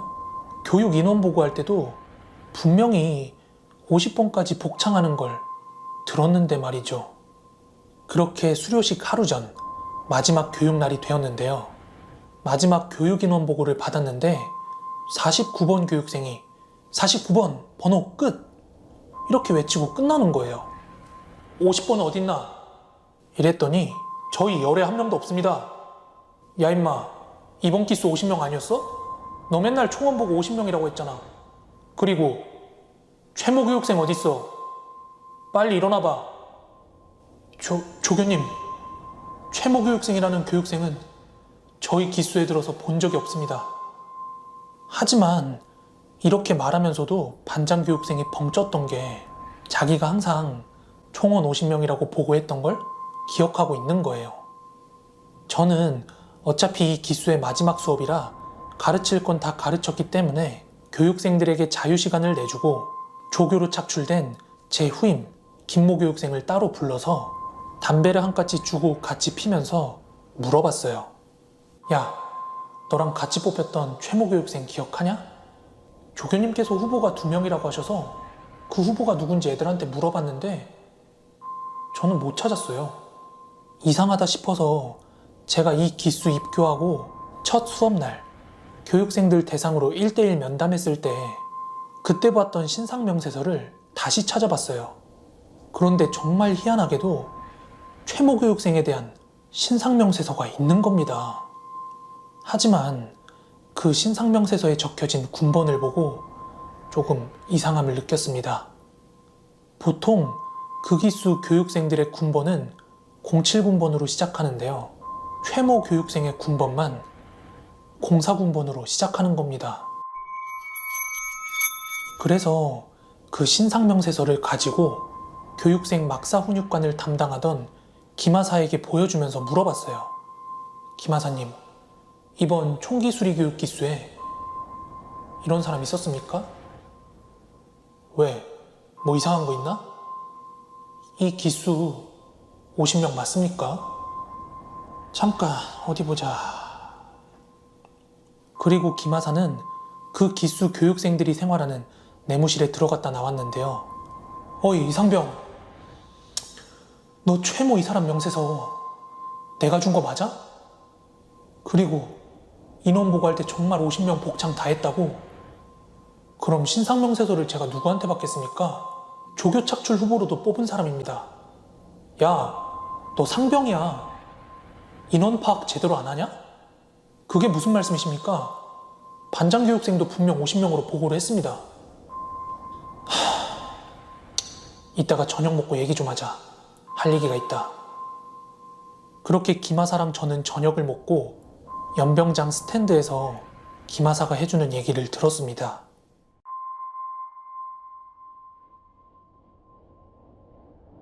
이상병, 너가 말한 최모 씨, 너가 여기 조교되기 2년 전에 조교로 뽑혔던 사람이야.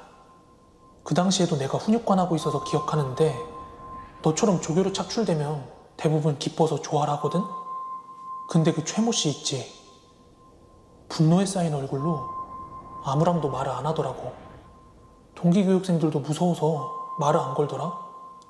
그런데 나한테 면담을 하고 싶다고 해서 행정실에서 상담을 했었는데 여자친구랑 헤어졌다느니 얘기를 하면서 막 울더라고. 무슨 위로를 해도 안 먹히는 게 뻔하니까 그냥 잘 달래서 내무실로 보냈지. 그런데 그 다음날 너가 담당하는 그 강의실 있지? 거기 50번 자리에서 구리절단기로 동맥 끊고 자살했어. 이렇게 얘기를 하더라고요. 그런데 더 소름 돋는 게 뭔지 아세요? 제가 그 기수 수업 첫날에 최모 씨와 1대1로 면담을 했다는 사실입니다.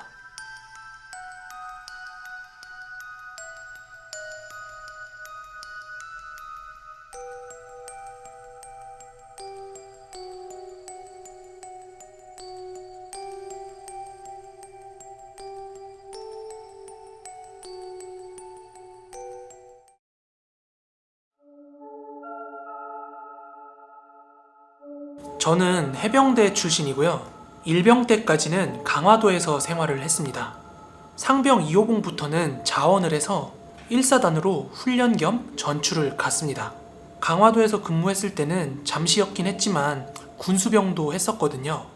그런데 워낙 시설이 낙후되어 있다 보니까 물을 끌어다주는 시설을 심정이라고 하거든요. 이 심정이 아주 자주 맛이 갔어요.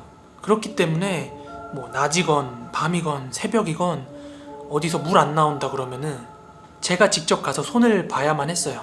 그런데 여름 7월 8월은 워낙 덥다 보니까 물 소비량이 굉장히 늘어나는데요. 심정이 워낙 자주 맛이 가다 보니까 제가 근무는 근무대로 서야 됐고 그거 보수는 보수대로 해야 됐기 때문에 거의 한 3일 밤낮을 제대로 잠을 못 잔 적이 있어요.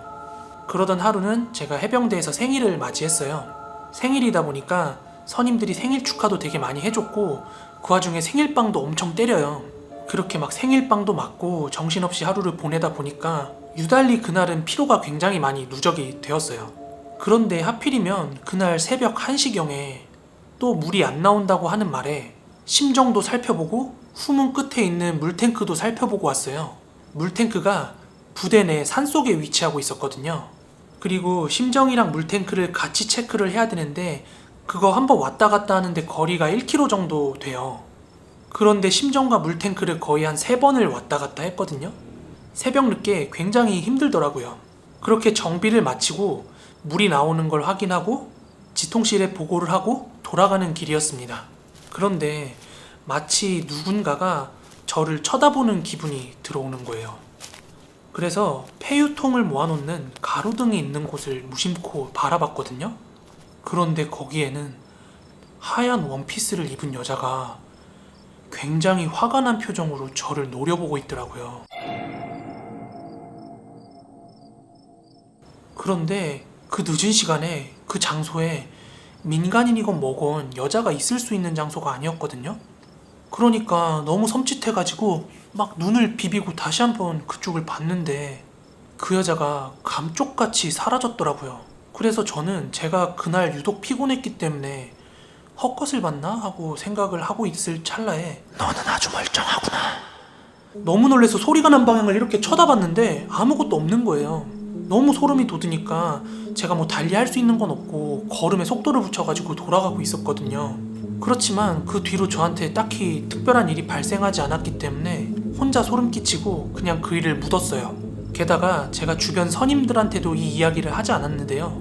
당시 해병대는 선임한테 함부로 말을 먼저 못 걸었어요. 은연중에 구타가 있었고 부조리도 있었거든요. 그 일이 있고 나서 한 보름 정도가 지났어요. 부대 내 순찰 근무 때 6기수 선임이랑 같이 조가 되었거든요. 이제 근무를 다 끝내고 지통실에 보고를 한 뒤에 선임이 저한테 묻더라고요. 제가 전에 하얀 원피스를 입은 그 여자 귀신을 본 폐유통 있던 곳 있잖아요. 그쪽 방향을 가리키면서 야, 90년도에 저기서 여자 하나 목매달고 자살한 거 아냐? 제가 그 일을 겪고 시간이 많이 지났으면 모르겠는데 불과 보름밖에 안 지나서 그 근처를 돌아다닐 때마다 항상 그 사건이 생각나곤 했는데 선임이 그렇게 물어보니까 등골에 소름이 바짝 서더라고요. 그러면서 이어서 얘기를 하는데요. 예전에 작전 장교 약혼녀가 하나 있었대요. 그런데 그 작전 장교가 전방에 지뢰 탐색을 하러 나갔다가 재수없게 목함 지뢰를 잘못 건드리는 바람에 그만 다리 하나가 절단되었다고 하더라고요. 그런데 그 작전 장교는 자신의 처지에 굉장히 절망을 했고 그런 우울감이라든지 어떤 절망감을 이겨내지 못하고 극단적인 선택을 한 거예요. 그러니까 이 작전 장교의 약혼녀는 누굴 탓하겠어요. 대대장을 찾아가서 멱살 잡고 막 탓하면서 그 사람 돌려내라고 막 그렇게 울고불고 난리를 치다가 결국 혼절을 했대요.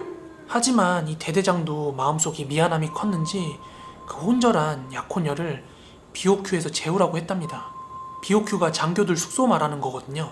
그렇게 부대원들이 약혼녀를 BOQ에 재워놨는데 지금 폐유통을 모아놓는 그 가로등이 당시에 보수공사 중이었는데요. 그 보수 중이던 가로등에 발 디딤철사인가? 거기에 목을 메고 자살을 했다고 하더라고요. 지금까지 말씀드린 건 정말 제 실화입니다. 아마 말을 안 해서 그렇지 저 말고도 그 여자를 목격한 사람들이 있을 거예요. 네, 첫 번째 이야기는 여기까지입니다. 그럼 두 번째 사연도 바로 시작할게요. 이건 제가 초등학교 때 이야기예요. 그 당시가 명절이라서 저희 가족끼리 외할머니 댁에 방문을 드렸거든요. 그런데 명절에 할머니, 할아버지 댁 놀러 가시는 분들은 다 아실 거예요. 가면 할 게 없어요. 뭐 컴퓨터도 없고 게임기도 없고 저희가 놀고 즐길 수 있는 게 많이 없는데요. 제 밑으로는 동생이 2명이 있었는데요. 할머니네 왔는데 동생들이랑 할 게 너무 없어가지고 마지못해가지고 숨바꼭질이라도 하자고 그렇게 얘기를 했어요. 그래서 술래를 정하려고 가위바위보를 했는데 제가 가위바위보 져서 술래가 됐거든요. 하지만 한국에 있는 집이 무슨 나홀로 집 영화에 나오는 그런 집만큼 숨을 데가 뭐 어디가 있겠어요. 외할머니 댁은 방 2칸, 거실, 부엌, 화장실 뭐 요 정도 구조였는데 워낙 할 게 없어서 숨바꼭질을 했던 거라서 딱히 숨을 만한 곳이 그렇게 많지가 않았어요. 그렇게 술래가 된 저는 두 동생이 숨을 때까지 기다리면서 카운트를 하고 있었어요. 그런데 제가 찾기 직전에 카운트 막바지에 잠깐 고개를 돌려가지고 동생들이 어디 숨나 몰래 봤거든요. 그런데 방 하나가 문이 열려 있었는데 그 방에는 할머니가 사용하지 않는 이불이나 베갯더미 같은 게 이렇게 쌓여있는 곳이 있었거든요. 제가 뒤를 돌아봤을 때 막내가 그 이불더미 뒤쪽으로 숨는 걸 제가 봤어요. 그렇게 막내가 숨는 걸 봐버렸기 때문에 저는 반칙으로 숨는 걸 봐버렸으니까 다른 동생 먼저 찾아야겠다 하고 마음을 먹었어요. 그래서 다른 동생을 찾으려고 다른 방으로 들어갔어요. 그런데요, 그 방에서 동생 2명을 다 찾았어요. 그 방에 있던 장롱을 열었는데 동생 둘이 그 장롱 안에서 같이 숨어있던 거예요. 너무 이상하잖아요. 아무리 초등학생 때라도 제가 그런 건 다 인지를 하는 상태였는데, 그래서 아까 막내가 숨었던 그 이불더미가 있는 방으로 가서 그 이불더미 뒤를 들쳤거든요. 그런데 아무것도 없네요. 제가 그래서 막내 동생한테 물었어요. 너 처음에 저 방 가서 숨지 않았었냐고. 그랬더니 동생 둘이 하나같이 입을 모아서 처음부터 저 방으로 들어가서 숨었다고 그렇게 얘기를 하는 거예요. 그렇다면 도대체 제가 본 건 뭐였을까요?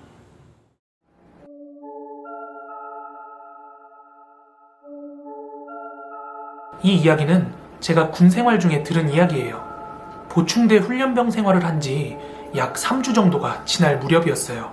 조교님들과 훈련병들 사이가 조금씩 가까워지면서 그러다 보니 군 생활이 꼭 힘든 것만은 아니구나 하는 생각이 들던 참이었어요. 또 조교들이라고 해봐야 저희 훈련병들보다 꼴랑 나이가 1~2살 정도 많은 정도였기 때문에 뭐 그렇게 어려운 일도 아니었죠. 그리고 토요일은 점호 시간이 지나면 그래도 주말이라고 간식 시간이나 개인 정비 시간 같은 게 주어졌거든요. 근데 그때 워낙 무섭기로 유명했던 조교님이 오시더니 내무실 불을 소등하시더라고요. 뭐야 또 누가 사고 친 거야. 저희는 우리가 뭐 잘못한 게 있나? 이렇게 생각을 하면서 긴장한 채로 조교님을 바라보고 있었어요. 그리곤 잠시 있다가 조교님이 입을 떼셨는데요. 너희들 왜 저 6번 관물대가 반대로 돌아가 있는지 알아? 저희는 각 잡고 앉아서 모르겠다고 대답을 했어요. 사실 평소에도 조금 이상했던 게 그 6번 관물대만 전투복을 걸거나 서랍을 열 수 없도록 뒤로 돌아져 있었습니다. 내가 여기 조교라면서 윗 선임들한테 전해 내려오는 무서운 이야기가 하나 있거든? 날도 덥고 하니까 내가 너희들 사기 충전을 위해서 무서운 이야기를 하나 해주도록 할게. 이렇게 이야기를 시작하셨습니다.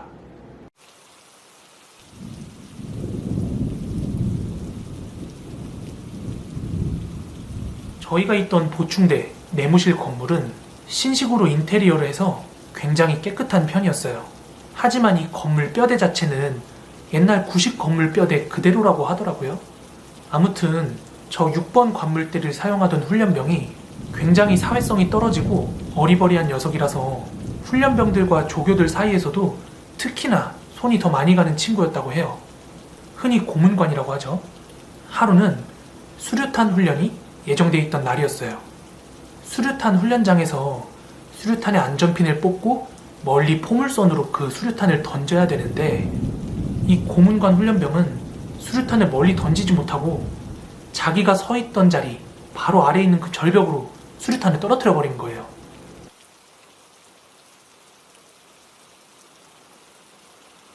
그게 그대로 폭파하면서 언덕도 주저앉고 그 훈련병은 그 자리에서 즉사를 했다고 합니다. 이 사망한 훈련병이 사용하던 관물대가 6번 관물대였던 건데요. 그래서 다음 훈련병이 들어오기 전까지 그 고문관 친구가 사용하던 6번 관물대는 비워뒀던 거죠. 하지만 기존에 함께 생활하던 훈련병들은 자대를 배치 갖기 전까지 이곳에서 계속 생활을 했는데요. 그러던 어느 하루였습니다. 6번 관물대 옆에서 잠을 자던 훈련병 하나가 잠결에 인기척이 느껴져서 눈을 떴는데 누군가 그 6번 관물대 앞에 서서 손을 허공에 대고 막 휘젓고 있더래요. 그래서 이 훈련병이 야, 안 자고 뭐해? 하고 물었더니 팔을 휘젓던 그 자세에서 멈춰서 그대로 고개만 스르르 돌려서 쳐다보더래요. 근데 글쎄 그 얼굴이 사고사당한 그 훈련병이었대요. 얼굴에선 피가 뚝뚝 떨어지고 막 살점이 떨어진 채로 말이죠. 하지만 이게 단순히 한 번의 해프닝이 아니라 한 해, 두 해가 지나도록 계속해서 그렇게 목격이 됐대요. 그래서 위령제까지 지냈음에도 불구하고 그렇게 번번이 목격이 됐다고 합니다. 그런 이유로 관물대가 뒤집혀 있던 거고요. 이어서 조교님은 얘기는 여기서 끝이 아니다 이러시더니 너희 내무실 복도 끝에 출입금지 화장실이 있다. 너희 첫날에 조교들한테 들었지? 거기 이용하지 말라고. 네, 저희 내무실 복도 끝에는 화장실이 하나 있었는데 저희가 입소한 첫날부터 조교들이 거기 화장실은 이용하지 말라고 그렇게 안내를 해주더라고요.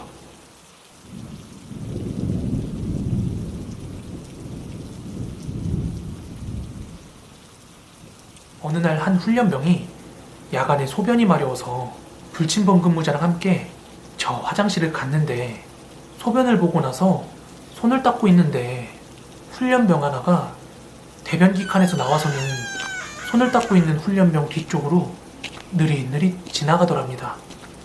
그래서 손 닦던 훈련병은 뭐야? 훈련병인데 불신번도 없이 혼자 왔네? 이렇게 속으로 생각을 하다가 고개를 들어서 거울 뒤쪽으로 지나가는 훈련병을 확인을 했는데 분명 뒤쪽으로 발자국 소리도 들리고 인기척까지 느껴졌는데 거울에는 아무도 보이지가 않더랍니다. 뭔가 이상해서 뒤를 돌아봤는데 뒤에 서 있던 훈련병 가슴에 검정색 기수 이름표가 달려 있었다는 거예요. 그 이후에도 검정색 명찰을 단 훈련병이 자정만 넘어가면 그렇게 자주 목격이 되고 했답니다. 그리고 보충대 전역으로 막 퍼져갔대요. 심지어 정신을 잃고 기절하는 훈련병들까지 속속들이 나타나자 저 화장실을 폐쇄한 거라고 하더라고요. 그런데 이게 왜 이 사단이 났냐고요? 너희들도 알겠지만 우리 보충대는 대대로 명찰 기수색이 빨간색, 파란색, 하얀색, 노란색, 이 4가지 색깔밖에 사용하지 않았어. 그리곤 그 검정색 명찰을 단 훈련병이 지금 저희가 있는 이 내무실로 들어가는 걸 불침번들이 또 여러 번 목격을 했대요. 그래놓곤 마지막으로 의미심장한 말을 던지더라고요. 자, 이제 내일 일과를 위해서 다들 취침하도록. 이러곤 나가버리는데 이 양반이 잠을 잘하는 거야 말라는 거야.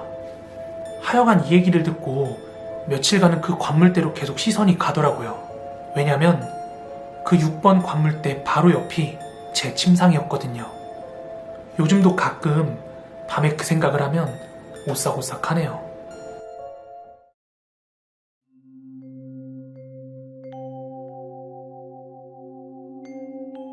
폐정신병원을 다녀오고 2년 뒤의 이야기니까 지금으로부터 무려 8년 전 이야기입니다.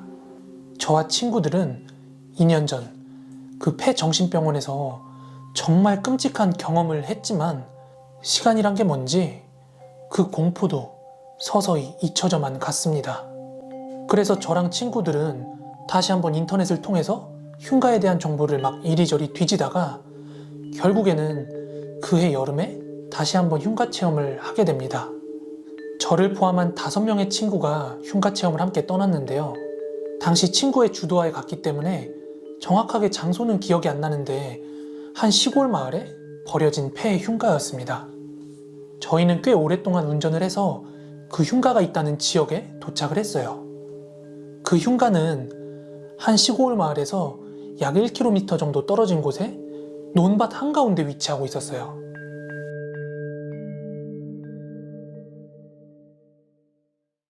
저희는 논과 논 사이에 차를 세워놓고 아직 완전히 어두워지지 않았기 때문에 석양을 보면서 그 흉가 방향으로 걸어가고 있었어요. 그런데 갑자기 이게 소나기였는지 장대비가 엄청나게 쏟아지는 거예요. 저희는 차로 다시 돌아가기 좀 뭐해서 주변에 뭐가 없나 하고 둘러보고 있는데 한 나무 아래서 할머니 한 분께서 마치 곧 소나기가 내릴 걸 알았기라도 한 듯이 우비랑 우산을 내어놓고 팔고 계신 거예요. 저는 우비를 친구들 것까지 집어들고 할머니한테 돈을 드리면서 거스름돈은 괜찮아요 라고 말하고 있었는데 그때 할머니께서 총각들 혹시 저기 있는 저 집 가려고 온 거지? 이렇게 물어보시길래 네, 조금 구경하다 돌아가려고요 이렇게 대답을 했어요. 그랬더니 할머니께서 그렇지? 이맘때만 되면 총각들처럼 외지 사람들 저 집 구경하러 많이 와. 그런데 대부분이 혼비백산하면서 소리치며 나오는데 저기 꼭 가야겠어? 이렇게 물으시더라고요. 저희는 인터넷에서 보고 온 거라 괜찮다 뭐 이렇게 말씀을 드리고 대충 넘겼습니다. 그리고 저는 친구들과 우비를 하나씩 나눠 입고 막걸리를 한 병 들고는 그 흉가의 입구 쪽으로 향했습니다. 그 논밭 한가운데 있는 흉가 앞에 도착했을 때는 정말로 인터넷에서 봤던 사진처럼 누가 보더라도 오래된 집이라는 걸 알 수 있었어요. 대문도 무슨 철문이 아니라 양쪽으로 여닫아야 하는 그런 나무 문이었어요. 일단 그 흉가에 들어가기 전에 사왔던 막걸리를 그 흉가 입구 앞에 뿌리고 다 같이 절을 하고 들어갔습니다.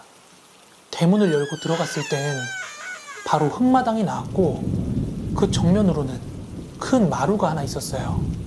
그리고 마루 왼편으로는 방 하나가 있었고요. 마루 오른편으로는 창고로 보이는 공간이 있었어요.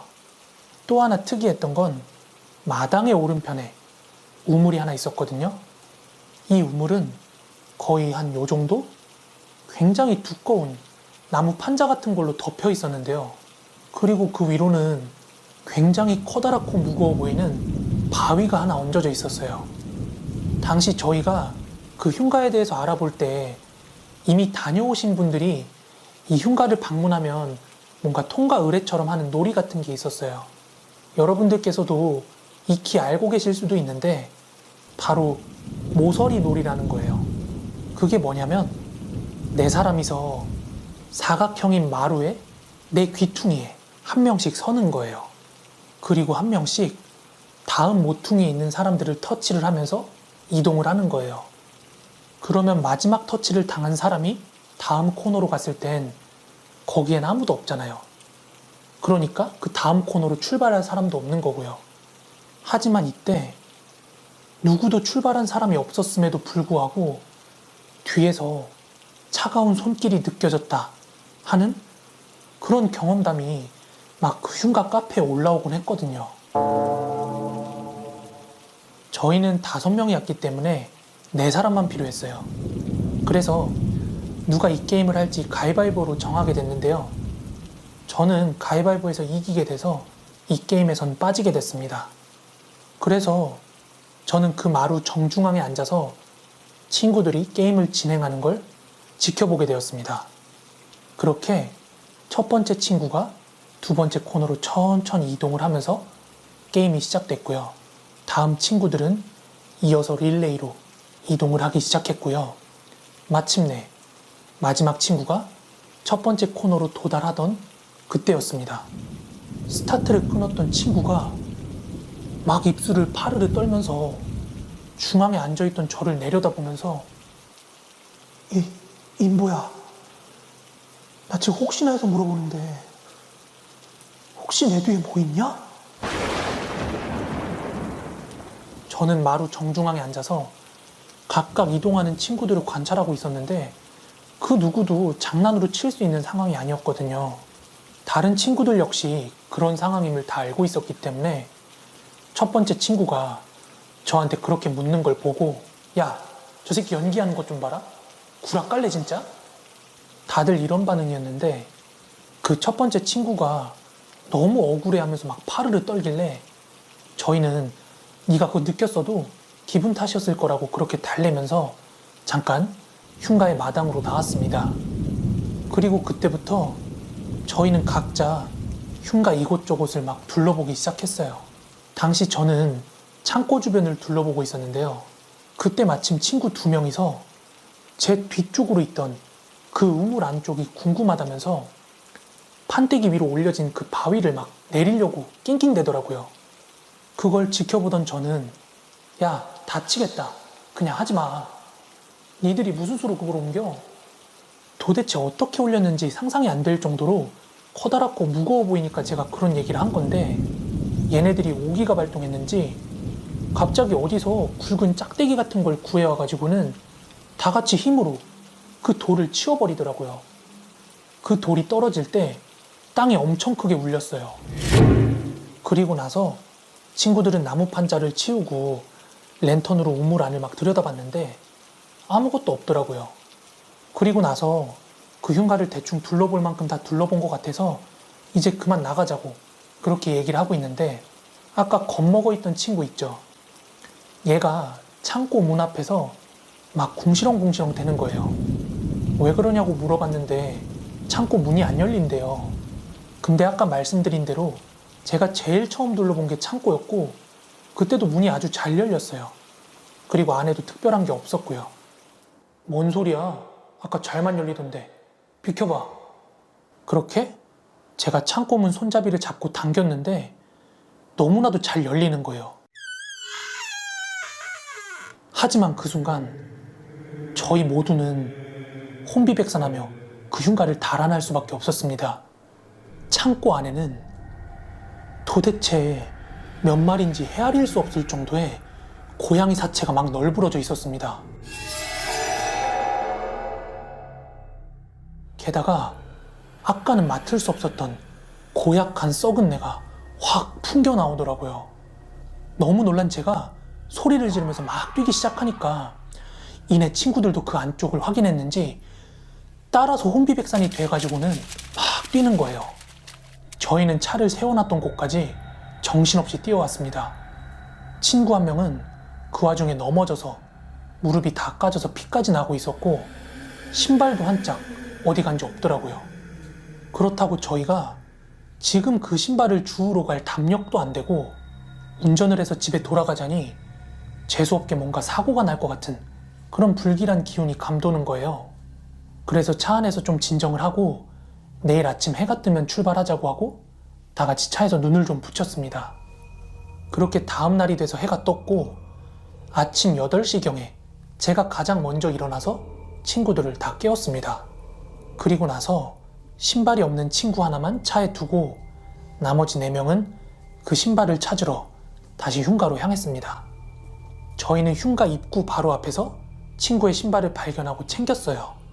그런데 그때 친구 한 놈이 해가 떴다고 좀 용기가 생겼는지 여기까지 온 김에 살짝 문만 열어보고 갈까? 이렇게 제안을 하는 거예요. 그래서 잠깐이니까 수락을 하고 다 같이 그 흉가의 마당으로 들어섰던 그때 저희는 눈앞에 펼쳐진 광경에 정말 놀랄 수밖에 없었어요. 왜냐고요? 어제 성인 남성 여럿이서 겨우겨우 밀어서 떨어뜨려 놨던 그 무겁고 커다란 돌 있죠. 그 바윗돌이 다시 우물 위에 올라가 있는 거예요. 그 장면을 보자마자 저희는 서둘러서 그 자리를 떴습니다. 아직까지도 정말 잊을 수 없는 경험인데요. 누가 그 무거운 돌을 다시 거기다 올려놨을까요?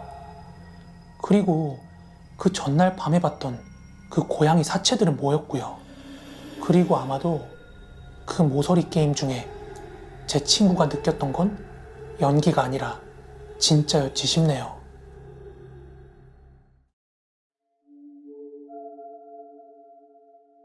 때는 유달리도 더웠던 4년 전의 어느 여름날이었습니다. 당시 저는 제주도에 살고 있었고 그랬기 때문에 제 주변에 있는 친구들도 모두 제주도에 거주를 하고 있었습니다.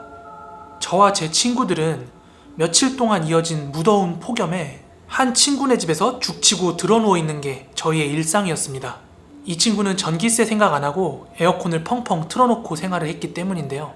그렇게 각자 누구는 컴퓨터 게임을 하고 있고 누구는 스마트폰을 하고 있고 이런 와중에 한 친구가 바닷가에 가자고 얘기를 하더라고요.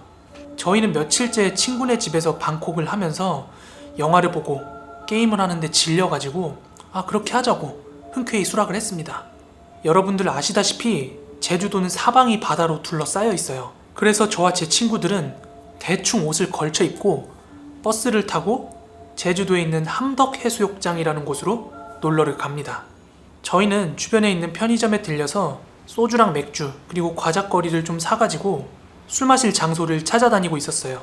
저를 포함해서 친구들은 남자 5명이었기 때문에 평소 같았으면 그냥 편의점 앞에서 노가리 까면서 한 잔 두 잔 하고 말았을 텐데 그날따라서 파도 소리가 너무 시원한 거예요. 그리고 그때는 물도 적당히 빠져있던 터라 모래사장 위에서 다 같이 둘러앉아서 술을 먹기로 합니다. 날은 더웠지만 시원한 파도 소리가 들려오고 선선하게 바람이 불어오니까 썩 기분이 나쁘지 않더라고요. 그렇게 저희 친구들은 모래사장에 둥글게 앉아가지고 두런두런 이런 이야기를 나누고 있었어요.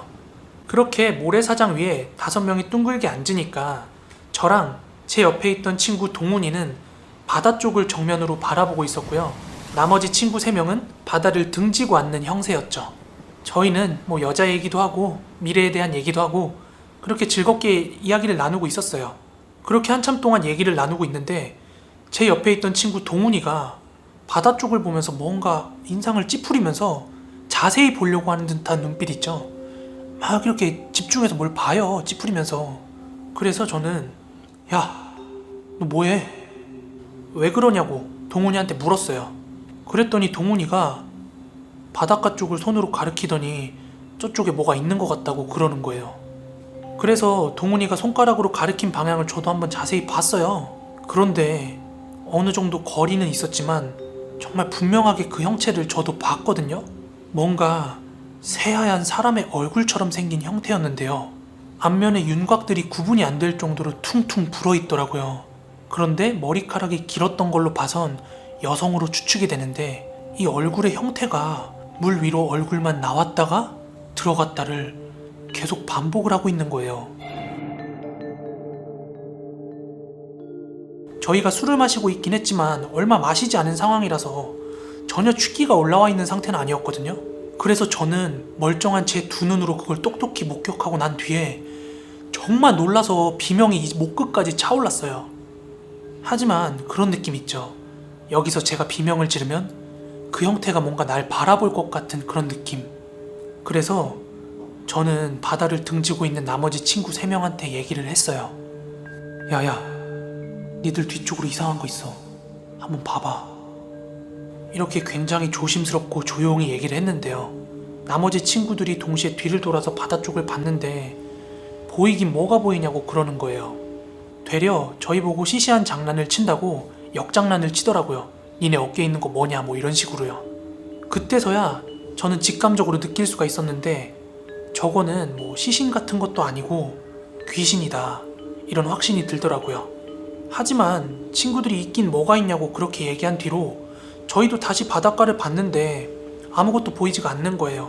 지금 생각하면 그때 얼른 자리를 떴어야 되는데 저희는 별일 없겠지 하면서 이어서 술을 마시고 있었어요. 그리고 나서 다시 한참을 저 역시도 이제 취기가 올라올 정도로 술을 마시고 있었는데요. 갑자기 제 오른쪽 허벅지 한편이 점점 뜨거워지기 시작하는 거예요. 겨울에 주머니에 넣어놨던 핫팩이 갑자기 뜨거워지면 이 허벅지에 열이 오르잖아요. 그렇게 점점 뜨거워지더니 정말로 바지에 불이 붙었나 싶을 정도로 너무 뜨거워지는 거예요. 갑자기 아 뜨거워. 아 뭐야 너무 뜨거워서 뭐지? 하고 벌떡 일어서는 순간 갑자기 첨벙 하는 소리와 함께 제 종아리까지 물이 차올라 있는 거예요. 멀쩡히 술을 마시다 말고 허벅지에 불타는 느낌이 들어서 벌떡 일어났는데 종아리에 물까지 차 있고 이게 무슨 상황인가 싶어가지고 상황 파악을 하려고 하는데 보통 여러 사람이서 술을 마시고 있다가 저처럼 누가 벌떡 일어나면 다들 왜 그래? 하고 반응을 하는 게 보통이잖아요. 그런데요, 제가 벌떡 일어난 상태에서 친구들을 내려다보고 있을 때는 얘네들이 뭔가 넋이 나간 것처럼 태연하게 막 웃고 있는 거예요. 게다가 바다를 등지고 앉아있던 그 친구들의 약 1m 정도의 뒤편에서 아까 봤던 그 여성의 머리가 굉장히 빠른 속도로 물 위로 올라왔다 내려갔다를 반복을 하고 있는 거예요. 저는 사람이 갑작스럽게 귀신을 보면 몸이 굳어버린다는 말 있죠. 그게 순간 뭔 말인지 알겠더라니까요. 아까는 그 형체가 멀리 있어가지고 퉁퉁 불었다 정도만 보였는데 이게 지금은 제 코앞에 있는 거잖아요. 얼굴은 퉁퉁 불어 있는데 입이라고 생각되는 구멍 하나만 활짝 찢어져 있더라고요. 정말로 그때는 내가 귀신에 지금 단단히 홀렸구나 이런 생각과 함께 죽는 건가? 이런 생각이 들더라고요. 그렇게 귀신이라고 생각되는 형체를 보고 제 몸은 굳어 있었는데 다시 한번 제 허벅지 쪽이 너무 뜨거워오기 시작하는 거예요. 그렇게 정신이 번뜩 돌아오더라고요. 그리고 이대로 있으면 안 되겠다 싶어서 애들을 정신 차리게 해서 데리고 나가려고 옆에 있는 동훈이의 뺨을 먼저 한 대 때렸어요. 동훈이는 그렇게 뺨을 한 대 맞고 나니까 정신을 차리면서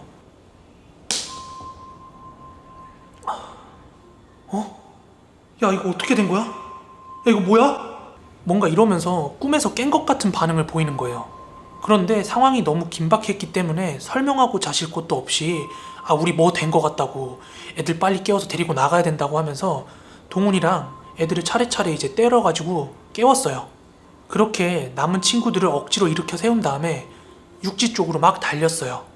그렇게 저를 포함한 5명의 모든 친구들은 육지 밖으로 대피를 했고요.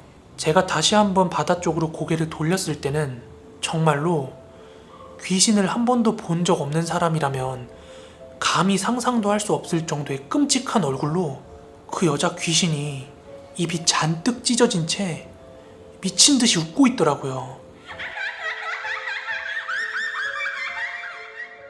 그렇게 물 밖으로 나온 친구들은 가슴 아래파까지는 다 물로 젖어가지고는 야, 지금 우리 이거 뭐야? 조금 전까지 그냥 멀쩡히 술 마시고 있지 않았어? 이러면서 다 어안이 벙벙한 상태였어요. 야, 술이고 뭐고 일단 사람 많은 데로 좀 가자. 그렇게 저희는 말이 끝나기 무섭게 편의점으로 달리기 시작했습니다. 그렇게 남자 5이서 편의점 앞에서 오돌오돌 떨면서 조금 전 있었던 상황을 얘기를 하고 있었는데 이걸 뭐 경찰에 신고할 것도 아니고 다른 사람한테 말해봤자 믿어줄 것도 아니고 그래서 다 같이 정리하고 집으로 돌아가는 게 좋겠다고 얘기를 해서 택시를 잡으려고 했는데 저희가 택시를 타고 집을 가려면 돈을 지불을 해야 되는데 조금 전에 저희가 물속에 있었기 때문에 주머니에 있던 돈이나 지갑들이 다 젖어 있었기 때문에 그 편의점 앞에서 잠깐 돈을 말리면서 뭐 지갑 같은 걸 정리를 하고 있었어요.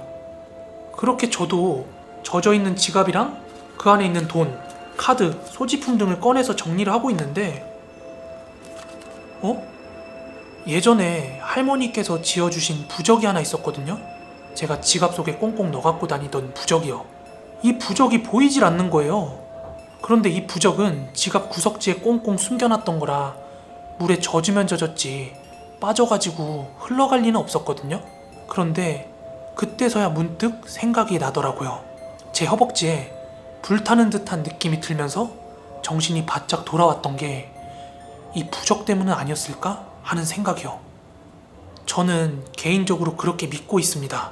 게다가 제가 이 믿음을 확신하게 된 계기가 있었는데요.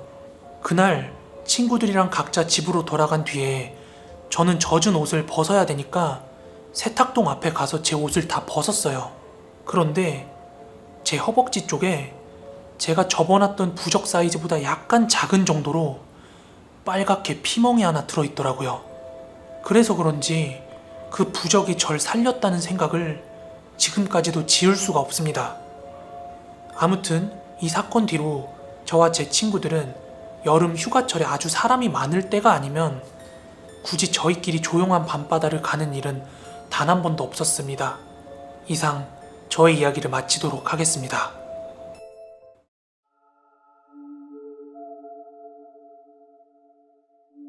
때는 제가 이제 막 대학생이 되었던 해에 겪었던 일입니다. 저는 초등학교, 중학교, 고등학교 시절은 물론이고 일평생 살면서 단 한 번도 귀신이라는 걸 믿어본 적이 없는 사람이었어요. 물론 이 일을 겪기 전까지는 말이죠. 때는 2013년이었습니다. 저는 강원도 소재의 한 대학교에 입학을 하게 됐는데요. 원래 저는 남양주에 살던 사람이라서 그 강원도까지 멀리 가서 살 거라고는 단 한 번도 생각을 못하고 있었어요. 그러다 보니까 지방에서 학교를 다니려면 방이 필요했는데요. 직접 월세를 구하려다 보니까 방세 지출이 너무 커져서 저는 조금 돈을 절약할 수 있는 편으로 이제 학교 기숙사에 들어가는 걸 선택했어요. 저희 학교 기숙사는 학교 건물이랑 굉장히 가까이 붙어 있었는데요. 기숙사가 위치한 자리에서 앞쪽으로는 학교 건물이랑 운동장이 보였고요. 뒤쪽으로는 그냥 깡산이랑 숲이 우거져 있었습니다. 그리고 저희 기숙사 건물은 1층부터 4층까지 있었고요. 중앙 엘리베이터를 기준으로 양쪽으로 방들이 뻗어 있는 그런 구조였습니다. 그때 저는 기숙사 407호에 배정을 받았고요. 기숙사 각 호실은 4인 1실이라서 당시 저희 방에는 저를 포함해서 신입생 4명이 생활을 하고 있었어요. 그리고 기숙사의 구조는 현관문을 기준으로 양쪽에 2층 침대가 하나씩 놓여 있었거든요. 저는 거기에서 오른쪽 1층에서 생활을 했습니다. 그리고 저희 기숙사 건물은 밤이 되면은 전체 소등을 하는데요. 그렇지만 중앙 엘리베이터 쪽으로는 공용 화장실이랑 공용 샤워장이 있어서 거기만큼은 소등을 하지 않고 놔두는데요. 그렇기 때문에 하나 더 부가적으로 설명을 드리면 저희 기숙사 방문 위에는 아주 높게 창문이 하나 달려 있었거든요. 그래서 아주 깊은 밤이더라도 그 창문을 통해서 기숙사 안쪽으로 약간의 빛이 들어왔어요.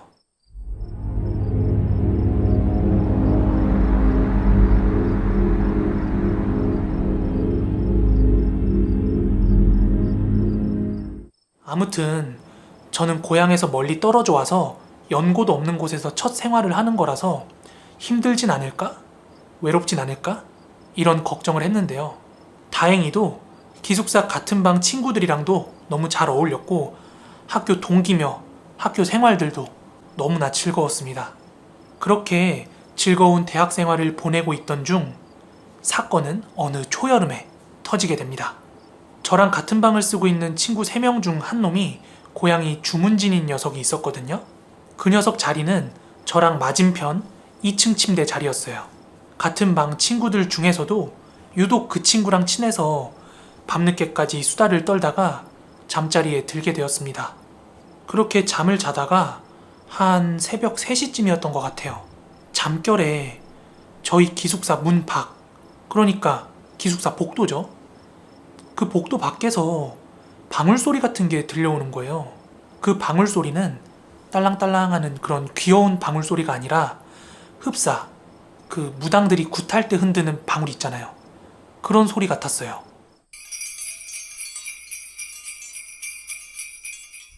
이게 무슨 소린가 하면서도 잠깐이면 지나가겠지? 하는 생각에 눈을 감고 있었는데요. 제가 추측컨대 그 방울 소리는 복도 중앙 엘리베이터 쪽에서 나는 것 같더라고요. 하지만 계속해서 그 방울 소리에 신경을 쏟고 있다 보니까 더 이상 잠에 들 수 없는 상태에 이르는 거죠. 그래서 저는 이게 무슨 소린가 확인해보고 싶은 찰나에 그 소리가 점차 저희 방 문 쪽으로 가까워지는 게 느껴졌습니다.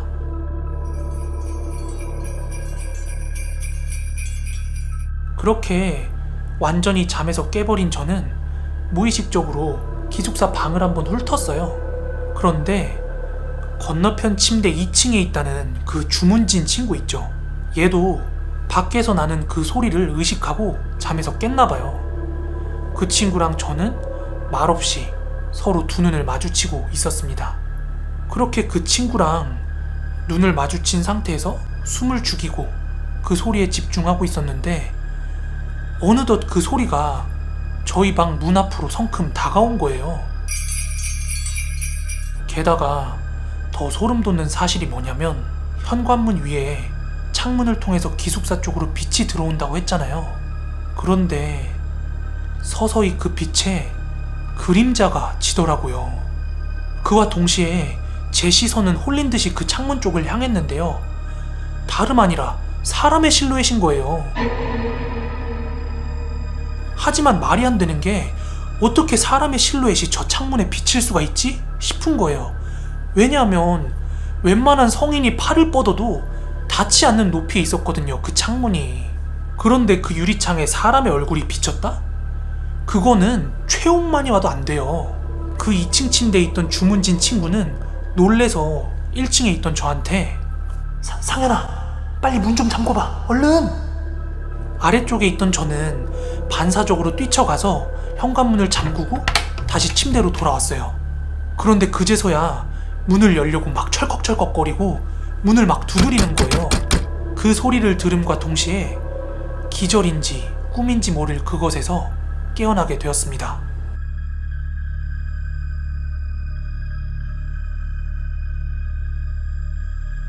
눈을 떠보니까 날은 이미 화창하게 밝아 있었습니다. 그런데 그게 꿈인지 현실인지 의아할 정도로 너무나도 생생했거든요. 그러니까 저는 수업 갈 준비를 하면서도 계속해서 참 이상한 꿈이다, 그렇게 생각을 하고 있었죠. 그런데 때마침 비몽사몽 등교 준비를 하던 그 주문진 친구가 상현아, 나 어제 자각몽 꿨나봐. 이게 꿈인지 현실인지 구분이 안 된다 야. 헌데 저 역시도 그런 기분을 느끼고 있었기 때문에 나도 그랬다. 꿈에서 방울 소리도 들었고 창문에서 귀신도 봤고 너랑 대화까지 했다, 이렇게 얘기를 했는데 그 친구 얘기를 들어보니까 저희가 겪은 상황이 100% 일치하는 거예요. 그래서 저희 둘은 지금까지도 모르겠는 게 정말로 저희가 같은 상황을 겪다가 동시에 기절을 한 건지 아니면 정말 우연찮게 같은 꿈을 꾼 건지 말이죠. 아무튼 그렇게 친구랑 등교 준비를 마치고 기숙사를 나서려고 문을 여는데 기숙사 문이 어제처럼 잠겨 있더라고요. 이 소름 돋는 경험담은 대학교 술자리에 갈 때마다 우리의 아주 좋은 이야기거리가 되었는데요. 그러다가 나중에 몇몇 선배들로부터 들은 이야기인데요. 저희가 생활하던 그 기숙사 건물 있잖아요. 그 건물이 산 밑에 있다고 했는데 그 건물이 지어질 때 그 평지에 있던 무연고 묘들을 다 밀어버렸다고 하더라고요. 그래서 기숙사에 손이 닿지 않은 그 뒷산 숲 쪽에는 아직도 무연고 묘가 여러 개 남아있다고 하더라고요. 아무튼 저는 제가 봤던 귀신이 사람들이 말하는 그 키 큰 팔적 귀신인지 뭔지 모르겠어요. 하지만 하나 확실한 건 제가 이 사건을 겪은 이후에 평생 믿지 않고 살았던 그 영적인 존재들에 대해서 부정은 못하겠더라고요. 사건이 있던 당일 저는 다른 날과 마찬가지로 근무를 서고 막 내무반으로 들어왔을 때였어요.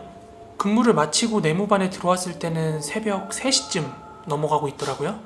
그렇게 근무를 마치고 돌아오니까 몸도 지치고 이제 배도 고프고 다음날 또 빨리 일어나야 되니까 빨리 자야겠다 하고 있는데 고참 하나가 저를 부르더라고요.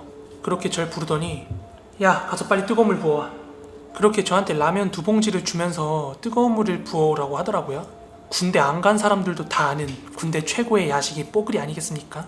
당시에 제 계급이 갓 일병 달았을 때라서 그렇게 한밤중에 뽀글이를 먹을 수 있는 기회가 흔치 않았거든요. 그래서 라면을 받자마자 내무반 구석지에서 이제 뜨거운 물 받아가지고 이제 라면에 조심스럽게 물을 부었어요. 그리고 뽀글이가 바로 먹으면 안 되거든요. 그래서 적당히 불린 다음에 이제 고참한테 가져갔어요. 그러더니 고참이 씩 웃으면서 따라오라고 하더라고요. 그렇게 고참을 따라서 간 곳은 이제 정비실이었어요. 당시 제가 있던 막사는 길게 뻗어 있는 내무반 끝으로 정비실이라고 부르는 작은 공간이 하나 있었어요. 뭐 아마 포병부대에서 근무하신 분들이면 다 아실 거예요. 되게 비슷한 구조일 건데 이 정비실에서는 머리를 깎거나 아니면 전투화를 손질하는 등의 그런 일들을 하거든요. 그렇게 정비실 문을 살짝 열고 들어가려는데 그 순간 저랑 고참이랑 완전히 소스라치게 놀랄 수밖에 없었어요. 뒷모습만 보여서 누군지는 정확히 모르겠지만 가위를 들고 허우적대면서 아주 기괴한 몸짓으로 흐느적거리고 있더라고요. 그걸 보고 나서 정말 놀래가지고 입에서 욕이 튀어나올 뻔했는데 가까스로 참았어요. 정말 너무 놀래가지고 정비실 문을 슬쩍 닫고 다시 나왔어요. 정말 그 모습이 너무 기괴해가지고 놀라기도 놀랐지만 군대는 대한민국 전역에서 사람들이 몰려들기 때문에 이상한 사람들이 굉장히 많아요. 그래서 군대에 하나쯤 있는 그냥 또라이라고 생각을 하고 고참이랑 저는 지금 당장 이제 라면을 처리해야 되니까 막사 중앙에 있는 화장실에서 같이 라면을 해결을 했어요. 근데 고참은 아무래도 짬이 있어서 그런지 라면을 잘 먹었는데 저는 그 모습 보고 나니까 라면이 진짜 잘 안 넘어가더라고요. 그래서 라면을 되게 먹는 둥 마는 둥 먹고 있으니까 고참은 되게 뭐 별거 아니라는 듯이 야, 나 먼저 잔다. 그리고 그거 신경 쓰지 마. 원래 군대 미친놈들 많잖아. 그러고는 바로 옆 내무실로 가더라고요. 그렇게 라면을 다 해결을 하고 저도 이제 내무실 가서 자야 되는데 아까 정비실에서 봤던 그 모습이 잊혀지지가 않아서 뭐랄까 약간의 호기심이 발동을 했어요. 그래서 저도 모르게 뭔가 이끌리듯이 정비실로 다시 한번 가봤거든요. 그런데 정비실 문이 나무 문인데 거기 아주 조그만한 창이 하나 있어요. 그 창을 통해 가지고 안을 이렇게 들여다봤어요. 그런데 보지 말아야 했어요. 아니 어떻게 사람이 그러죠? 이거는 사람이 할 수 있는 몸동작이 아닌 거예요. 양손에 가위랑 빗을 들고 천장을 향해서 미친듯이 가위랑 빗질을 하고 있는 거예요. 그리고 뭔가 정상적인 움직임이라고 보기 어려운 굉장히 기괴한 몸동작이었어요. 그런데 그 장면이 너무 소름 돋아가지고 더 이상 이제 보고 있을 수가 없어가지고 내무실로 돌아왔거든요. 내무실로 돌아와서 누웠는데 그런데 불침번 근무자는 아무것도 모르고 이제 골아떨어져 자고 있고 이거 깨워야 되나 말아야 되나 고민을 하다가 그런데 말씀드렸듯이 갓 일병이라서 고참을 어떻게 깨우겠어요. 그래서 그냥 정비실 상황은 그냥 저 혼자 묻어두고 잠에 들었습니다. 그리고 굉장히 잠깐 잔 것 같은데 기상나팔이 울리더라고요. 그래서 아침이구나 하고 이제 일어나려고 하는데 근데 뭔가 평소랑 다르게 주변이 굉장히 막 소란스럽더라고요. 그래서 일어나자마자 이제 덮고 잤던 모포 같은 것들을 이제 각 잡아서 개놓고 내무실 구석에서 동기들이랑 고참들이 막 웅성웅성 하고 있길래 궁금해가지고 그쪽으로 저도 갔어요. 사람들이 둘러싸고 있던 사람은 다름 아니라 이발병이었습니다. 그런데 그 이발병은 마치 방금 일어난 양 팬티랑 러닝 차림으로 막 울먹이면서 침상에 걸터 앉아있더라고요. 그런데 그 이발병을 보고 섬찟할 수밖에 없었던 게 양손이랑 그 입고 있던 하얀 러닝이 완전 피로 다 젖어 있는 거예요. 고참들이 무슨 일이냐고 물어봤는데도 불구하고 애가 넋이 나간 것 마냥 대답을 못 하더라고요. 그렇게 상부에 보고를 하고 이발병을 의무대로 옮겼어요. 거기 모여있던 부대원들은 그 친구가 이제 밤새 자해를 한 걸로 생각을 하고 있었어요. 군대 적응 못하거나 빨리 전역하려고 막 그 자해하고 하는 그런 미친놈들이 있거든요. 그렇지만 제 생각은 조금 달랐습니다. 왜냐하면 제가 전날 밤에 정비실에서 허공에 막 흐느적거리면서 가위랑 빗질을 하던 사람이 그 이발병이라는 생각이 딱 들더라고요. 그런데 그 움직임이 정말 사람의 몸동작이라고 하기 어려울 정도로 막 흐느적거리면서 미친듯이 막 가위질을 해댔거든요. 공중에 대고. 그래서 제 생각에는 그 정도 움직임이면 충분히 스스로 상처를 낼 수도 있겠다, 이런 생각을 하고 있었어요.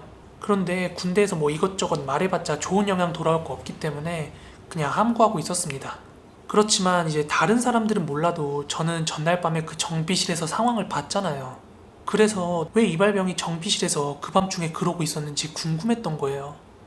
그래서 점심을 먹자마자 서둘러서 의무실로 갔어요. 이발병을 만나려고.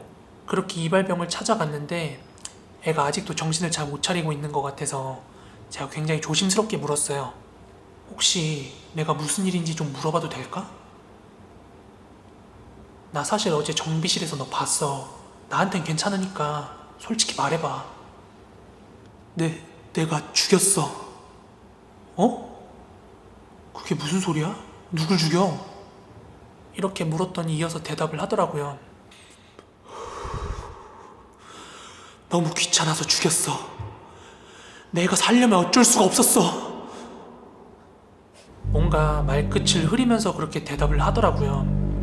그리고 이어서 돌아온 대답은 충격적이었습니다. 그 친구가 입대한 뒤에 매일 밤마다 네가 이발병이라며? 어디 내 머리도 한번 깎아봐. 오늘도 그냥 자는 거야? 그렇게 매일 밤 환청에 시달려왔다는 거예요. 그렇게 매일매일 시달리다가 어젯밤은 오늘 밤도 그냥 자면 넌 무사하지 못할 거야. 그 소리를 듣자마자 자기도 모르게 정비실 거울 앞으로 향했다는 거예요. 그런데요, 정비실 앞에서 이발병이 목격한 건 천장에 거꾸로 매달려가지고 흔들리는 여자였답니다.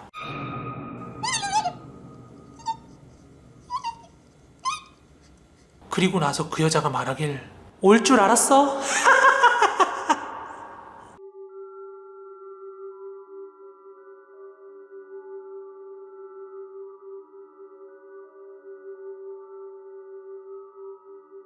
이게 전날 밤 정비실에서 일어난 사건의 전말이었습니다. 네, 오늘 군대 이발병 괴담 이야기는 여기까지입니다.